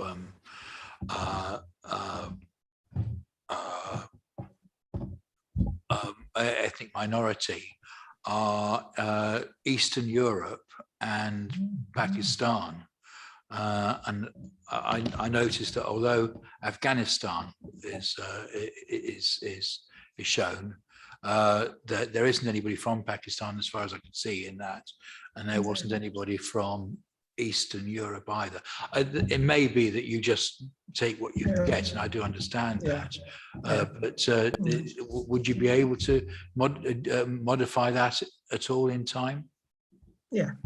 I think it's an if I could jump in there first. I mean, it's a very, very pertinent point. And just to say that this is our first constellation, and our ambition is to have more going forward, and we will definitely think about that. And the model in itself says that the diverser the constellation, the more effective it will be. Diverse in all sense, in ethnicities, in age groups, in gender. So our aim is to get them as diverse as possibly.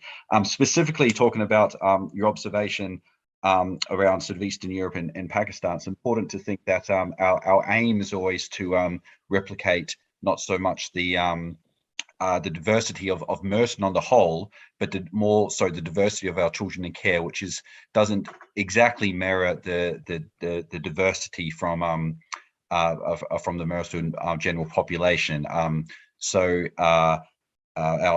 We can see the breakdown of our ethnicities, but we have a higher than usual population of Black British, Black Caribbean, and Black African. We have an underrepresented population amongst our the Asian populations, and we have an overrepresentative of from Iran because of course our separated children, unaccompanied asylum seekers coming in that we care for. But on your point, in future constellations, will we be making it diverse and looking to sort of cater to other diversity areas? I mean, definitely, yes. I hope that answers your question. It does. Thank you very much indeed, and I hope it was a pertinent one. Thank you. Has anyone else got questions? Joan. Okay, I'd like to say thank you, all three of you, for what you have done, and thanks for the Mockingbird what do you call it now, information. And I just hope that we all follow the procedures which have been written in it, and not only write it but follow it. And I was a foster parent once, and I know it's very nice, challenging and difficult job. And of course we're doing a wonderful job to support our young people. And the most important thing I would think about is to, when they move out of your care, to have that nice link so you can follow up like your own child. So that's where they need us more, when they move out into independent living. Thanks. Does anyone else any questions, please? No. Can I say thank you very much indeed for bringing this to us, David, for orchestrating it, and Sadie and Ansil. It's fascinating to hear you speak about it with such passion, and I think it's a wonderful structure.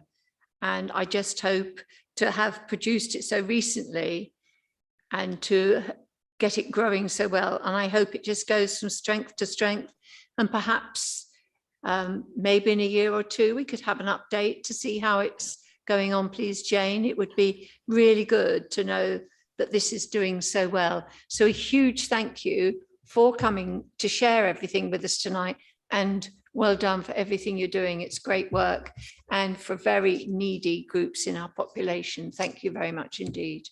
Thank you. Thank you. Thank you.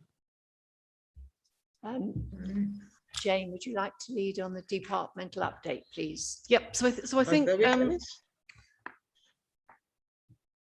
Sorry, did someone want to come in? No.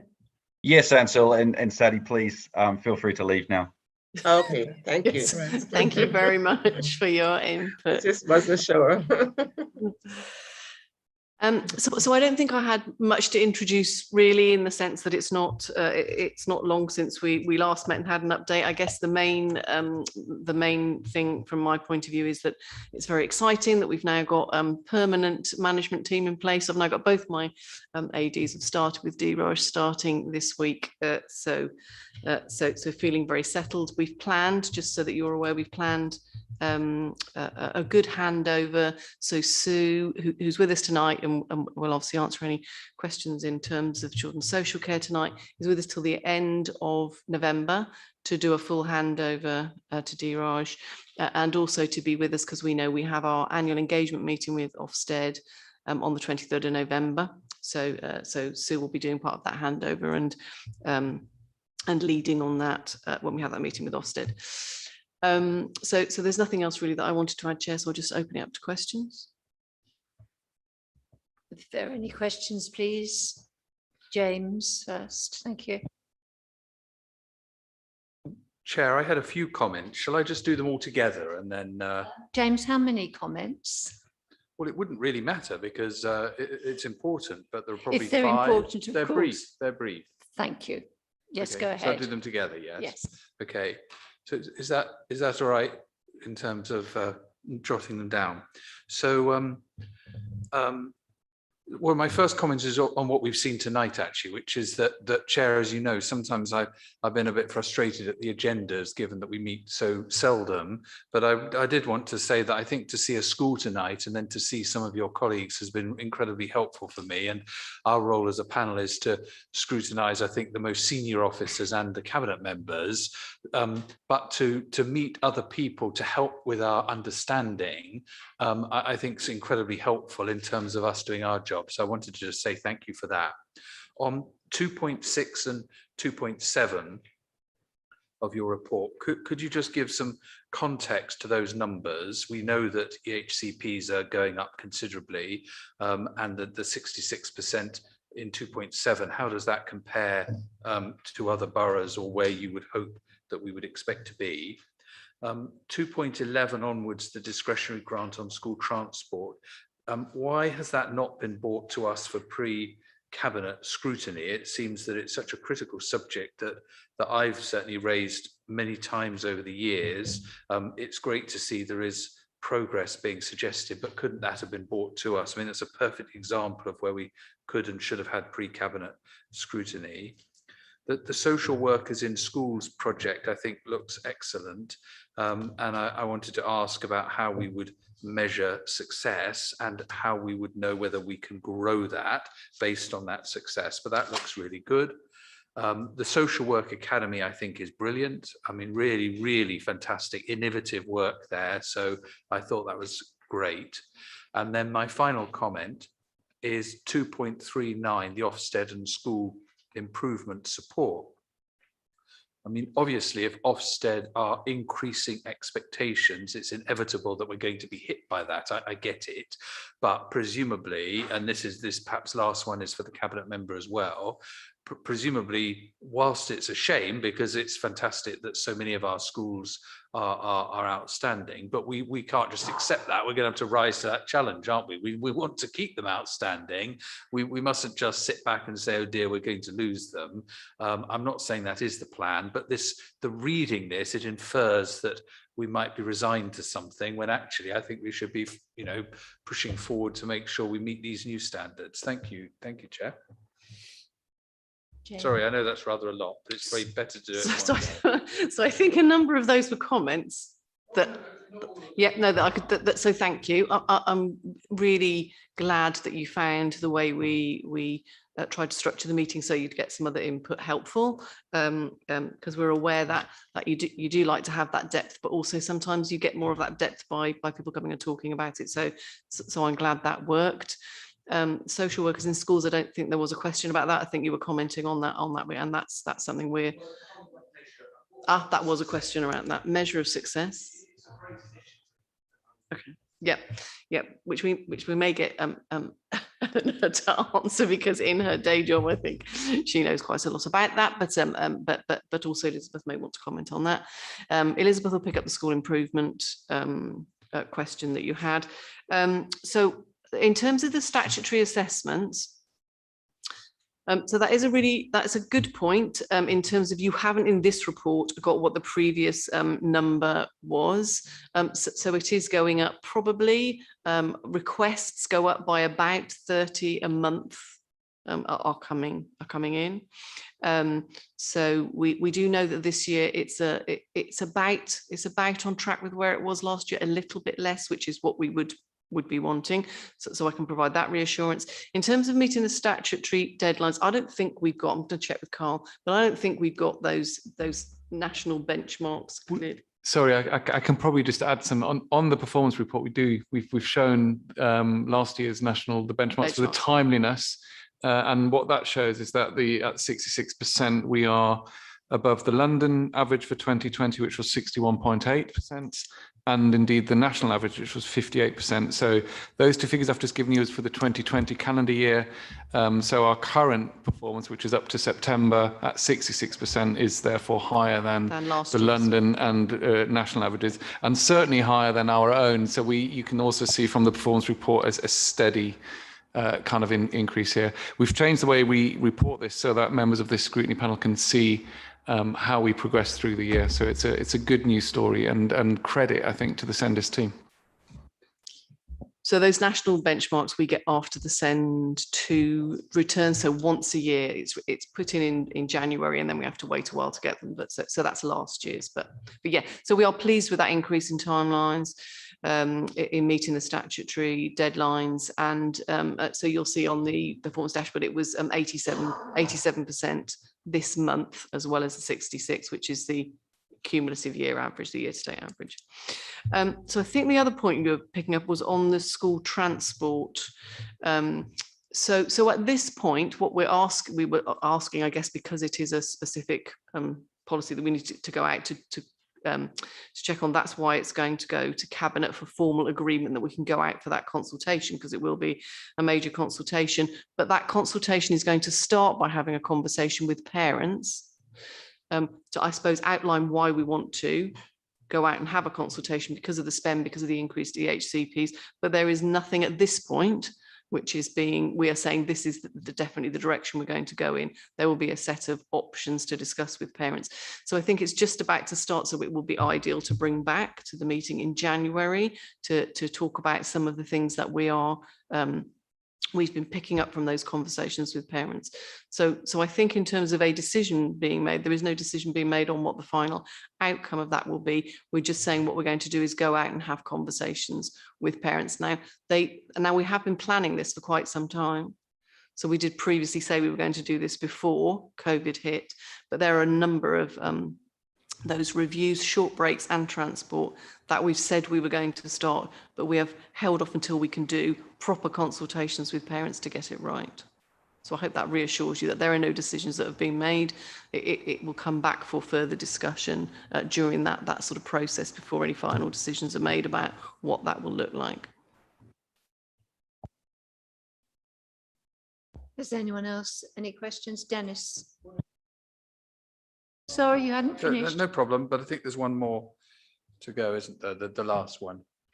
The Ofsted question, which I said might be for the Cabinet member, yeah. Thank you. Shall I, because I was going to answer a little bit on the Ofsted question as well, actually. So shall I talk about two items, then we can come back to Jane and Elizabeth. So thank you, Jane. So firstly, it's kind of switching hats a little bit. So social workers in schools is funded by the What Works Centre, and to declare an interest, that's my day job. But just to be very clear, they awarded the funding to Merton before I worked there. It's a national trial in 21 local authorities involving nearly 300 schools, and it's being evaluated as rigorously as possible. It's being evaluated as a randomized control trial, so similar to a kind of clinical trial that you get of any kind of new drug or vaccines. So half of the schools in each of the local authority have been randomly selected to get a social worker and the other half not. And then the independent evaluator, Cardiff University, is collecting data from each of those local authorities, both quantitative and qualitative, to make a kind of really thorough independent assessment of whether it works or not. So to come into your next question of the reason why we want to understand whether it works or not is whether we can then continue to do it. And the aim is very much to, if we find positive outcomes, make the case to Treasury and to the department to scale up this programme more broadly. So that's kind of a national answer on kind of how we're assessing whether it works. But locally, you know, the social workers are employed within teams in Merton, and they'll be thinking about how it's working for them, and schools will be thinking about how it's working for them.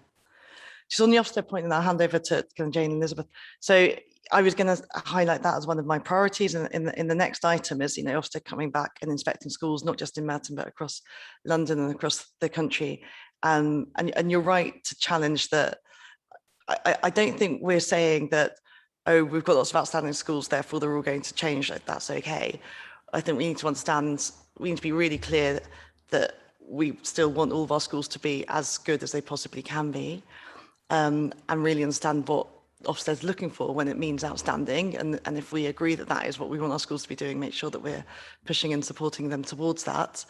But there is a bit of kind of just a reality of the indications that we're getting is it's very, very, very small numbers of schools are going to be rated outstanding by Ofsted. So given we're a small local authority to start with, it is going to mean, not the high numbers of schools that we've got at the moment. But completely take your point that, we're not letting, no one is talking about any actual standard slipping at all. It's about changes in definitions and are still trying to always be better every time. But Jane, Elizabeth, I don't know if you want to come in on. I mean, I think if this was to flag up, so this panel would be aware that there was a paper going on those implications and challenges, so the school standards panel would be aware of it, but absolutely also that we recognise the challenge, and therefore we've got more of that support and challenge to our schools to sort of to meet those new thresholds and bars. But Elizabeth might have more. Well, the first thing, this is actually the framework that schools are being inspected under is the 2019 framework for inspection. We've had one outstanding school inspected under that framework prior to the COVID pandemic, which was Singlegate Primary School. It was a rather unexpected inspection. We weren't expecting them to turn up at that point, but it was testament really to what's happening in Singlegate, that it was not converted to a Section 5, which basically means that the inspectors thought the school remained outstanding. So that was very good news. We will have now more coming into this routine inspection, and I think just to echo what you've been saying, Eleanor, absolutely the challenge has got to be there. I think what is going to be very important for our schools, and in addition to that challenge, is resources that Ofsted have said that they will produce, which will attempt to exemplify what outstanding means. That will be very important, because the criteria for outstanding in the framework, the handbook, are not as helpful or as clear. They use words such as exceptional, and what does that mean exactly? Those resources are going to be very helpful for our schools, and of course we will make sure that they are used when they are published. Thank you very much. And I think what I was looking for is exactly what the three of you have said, which is that we need to be realistic here, don't we, as to the real challenges, the reality being that we will struggle to have as many schools being outstanding as we have at the moment. So I accept that, and it's good to know, and it's important we do know that. But then for the three of you, you're the key three people to go out and not say that to the schools, but instead say, right, we need even more from you now, and you need to be doing even better. And what I'm picking up from the three of you is that broadly that is the plan, that we will be realistic internally as to the challenges, but we will be going out to our schools and expecting them to do even better. So that's all we can do, really, isn't it? Thank you, Chair. Dennis. Thank you, Chair, but the last three answers answer the questions that I was going to ask. But I do know that one of our secondary schools with a long time outstanding has already been inspected, so we'll find out, won't we? James, that raised what I mean. You're welcome to ask as many questions as you like, but if you ask them all in one go, it does cover what sometimes other people. So that's the only reason. That's why I asked you, and you there's did no say satisfactory that I should. answer. No, I know, but I'm always happy for you to put your questions. But it is difficult, but it'll always happen somewhere along the line. Has anyone else? Nick? Chair, thank you very much. This is actually a question to all of us. And I'm very grateful to James for having brought the question up. I'm very grateful for the answers as well. But given the answers that we've had, there will no doubt be people out there, people hostile to the council, who will be sort of saying that standards are dropping, and we'll be saying that our children are suffering as a result. How do we cross-party work together to make sure that those naysayers don't get the kind of press, publicity, whatever they feel they deserve? Thank you, Nick. I take your point, but perhaps it's not a discussion for just now, but it's something we need to bear in mind and perhaps talk through individually and maybe bring it up as an issue at a later date for a particular group discussion. Of course, of course. Joan. It's just to say thank you both for, all your hard work and everything. Thank you. So really. Anyone else got any? No, right. Thank you very much for the departmental update, and it is of concern, but we just have to wait and see and work together, as Nick said, for the benefit of all the children of Merton. Thank you. If we move to item 8, which is the cabinet members' priorities, please. Thank you very much, Chair. I'm aware of time, and I'm also aware that it's a very small gap between our last meeting and this meeting, but I just wanted to highlight the 3 things that I'm thinking about most at the moment, and unsurprisingly, lots of them have been covered already in the sessions. So firstly, what we've just been talking about, the return of Ofsted school inspections, and to just build on Nick's point, I think a key thing we've got to do is not just look at what's happening in Merton, but what's looking elsewhere as well. So other schools in London are starting to be inspected as well, so we can learn from their inspections to, as Elizabeth said, get more of a grip on, well, what is it that Ofsted thinks outstanding looks like, and are we offering the right support and challenge to our schools to enable them to get there. Secondly, and this is linked to the presentation from Mockingbird and so on, I'm really keen to involve councillors more in understanding what's going on in children's social care. I think it's a hard area to kind of get your head around, and members of this panel have greater access to more information and have engaged a lot with it more, but I'm keen that the involvement goes beyond the councillors on this panel. We had the corporate parenting training a few weeks ago, but one of the key things that I want to speak to work with Diraj on and have been speaking to Sue about is, well, how do we get councillors more involved in that role of supporting our most vulnerable children in our borough? Thirdly, unsurprisingly, it's SEND. So both the ongoing work with the DSG, which everyone's rightly raised as a significant risk, but also a significant opportunity for us to really get this right and turn around our system so that we are offering the support that we need to the family and children that need it, but doing so within a budget and kind of getting that kind of system improvement. And as James pointed out, that transport review, I was going to echo what Jane said, which is to reiterate that at this point, what we want is the conversation and the consultation with families whose children have special educational needs and they're currently benefiting from the current transport policy. And we're not coming forward. It's not like the lavender situation, I think is what I'm saying. So we're not going forward with this as a proposal and this is what we're consulting on. We're going through with, this is the current policy. This is how it compares to kind of other local authorities. We want to talk to people about how we can look at, again, addressing the budget, but also doing so in a way which benefits the young people. So for example, improves the independence of their travel. But I'm really keen that we do so, do that in a really collaborative and constructive way with the families. So I'm looking forward to getting going with that work. Thank you very much, Ellie. Thank you. We move on to item 9, which is the... Chair, is there an opportunity to ask questions? I beg your pardon. Of course, I'm sorry. I'm just thinking the road I drive home with now is now shut. So I've got to go another route anyway. I'll be very sorry, James. No problem. No problem. I'll be very, very quick. Just to thank the cabinet member for her report, and in particular, we obviously discussed Ofsted in the last agenda item, but on the school transport, I know that it's very challenging and there are no easy answers. But I commend you for taking that challenge, because it's been an issue for years, as we know in this panel. And I would just advocate, not necessarily for you to come back on unless you want to, but I can't see another way forward than to try to have a fixed price contract and to move as much of the risk as we can onto a third party deliverer, which from our perspective would obviously give the certainty that until now has been lacking. But you know, that is not necessarily an easy answer either, but I wanted to just make that comment. Thank you, Chair.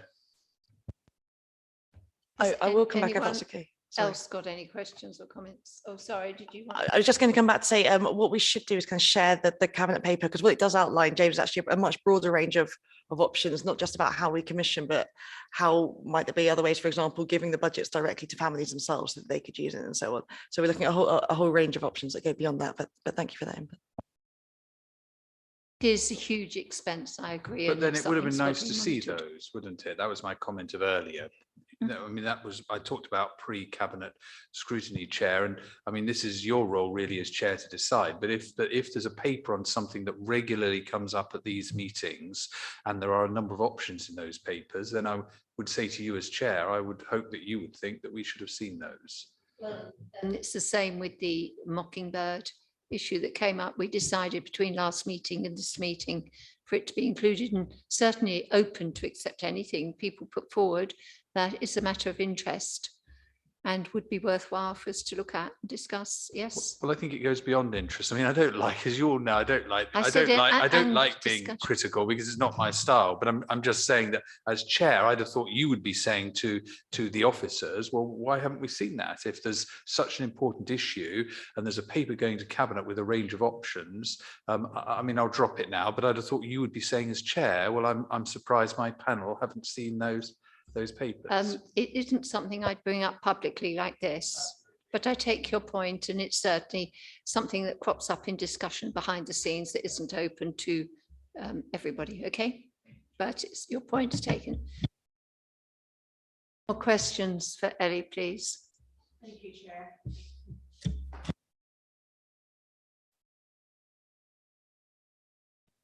Joan, do you have a question? No, just say thank you. Yet. My road's shut. I can stay here now all night. Not quite go on a circumnavigous route to get home. Yes, it's on now. Performance monitoring report. Carl Mittelstadt, please. So I will take the councillor's comments as a cue to be fast. So yes, the regular performance item is in front of you. You have the cover report, as always, together with the performance reports. But I must start with a very small apology for the eagle-eyed amongst you. Will have noticed that the RAG ratings have actually dropped off the performance report itself, for which I apologise. That's a small administrative error. However, the cover note does outline those indicators that are currently rated as red. There's 5 indicators on there, 2 of which are new, which are the placement stability indicator and the reception year surplus. The cover paper provides a narrative around that and commentary on those areas. And I'll leave it there for any questions to either myself or to Jane, Elizabeth, or Sue. It's good that you have this because it is in an instant view where people can immediately pick up. And I do apologise. That visual cue is certainly missing there, but the cover paper luckily does cover and highlights that the purpose of it is to highlight and to provide the context for those indicators where we do have concerns. It is needed and it is appreciated. Thank you. Jane, is there anything you or Elizabeth would like to add? I just wanted to make it really clear that we didn't miss off the RAG rating because James often brings up about there not being enough red indicators. It was not intentional.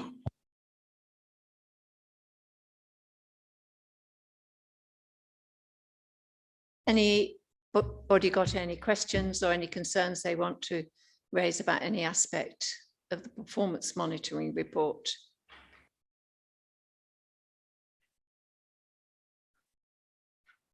No? Thank you very much for it. Has everybody looked at the work programme? And is everyone clear about it and happy about it? Sometimes the meetings are tight and there are certain set items on every meeting's agenda, but there's always room for some flexibility to bringing other items that are of concern. Has anyone got any comments to make on what's coming up? Yeah, I just wanted to confirm whether or not the 15th of March meeting is definitely taking place. I don't think we really know just yet. No. Okay, all right, so when just in terms, I know we've had some conversations just in terms, I mean, on the March one, I mean, there is childhood immunisations, apprenticeships, school standards, you know, there's quite a few key topics that, you know, we do need to cover earlier if that were to be the case, really. Yeah. I think if they're not on it, it's something that after May can be brought up at a later date. Yeah, but it is unsatisfactory if we don't have it. And I think with them we've got January and February, and it would be very difficult to squeeze one more in that time, looking at all the other meetings that are going on, because even so, with all this planning, sometimes some meetings do clash. Yeah. Not often, but it does occasionally happen, and time will become tight. But it's something that perhaps you'd like to take to your group leader. I will do. Yeah, that's fine. Okay, I will do. Thank you very much. Lovely. Thank you. Thank you. Russell. We have heard tonight about the transport review, so that needs to go on the agenda, either that or under the departmental update in January. That transport paper that we were talking about earlier on. Didn't quite. The transport thing that the cabinet's talking about in November need to go on this agenda for the next for the January or February meeting, either that or as a departmental update. Yeah, no. Russell. Are there any other queries or questions anyone has? Chair, just a quick one. I suggested something tonight that we could look at. You also suggested something tonight that could be looked at, and then the transport I think is critical, but I'm assuming that they've been taken on board by yourself and Stella, and that you'll consider those between now and the next meeting as agenda items. Is that right? Certainly, I mean, it's your James. discretion, but you'll consider. No, those you're items. quite right. And if there's anything anyone wants to bring up, bring up that they think should be involved, or want to email that they think will be involved, of course, everything will be considered. Yes, okay, thank you very much. Anything else anyone wants to bring up? Well, thank you very much for coming tonight. It's lovely to see you all. A very interesting and informative meeting. And we could go on longer sometimes, but people do get a little bit tired.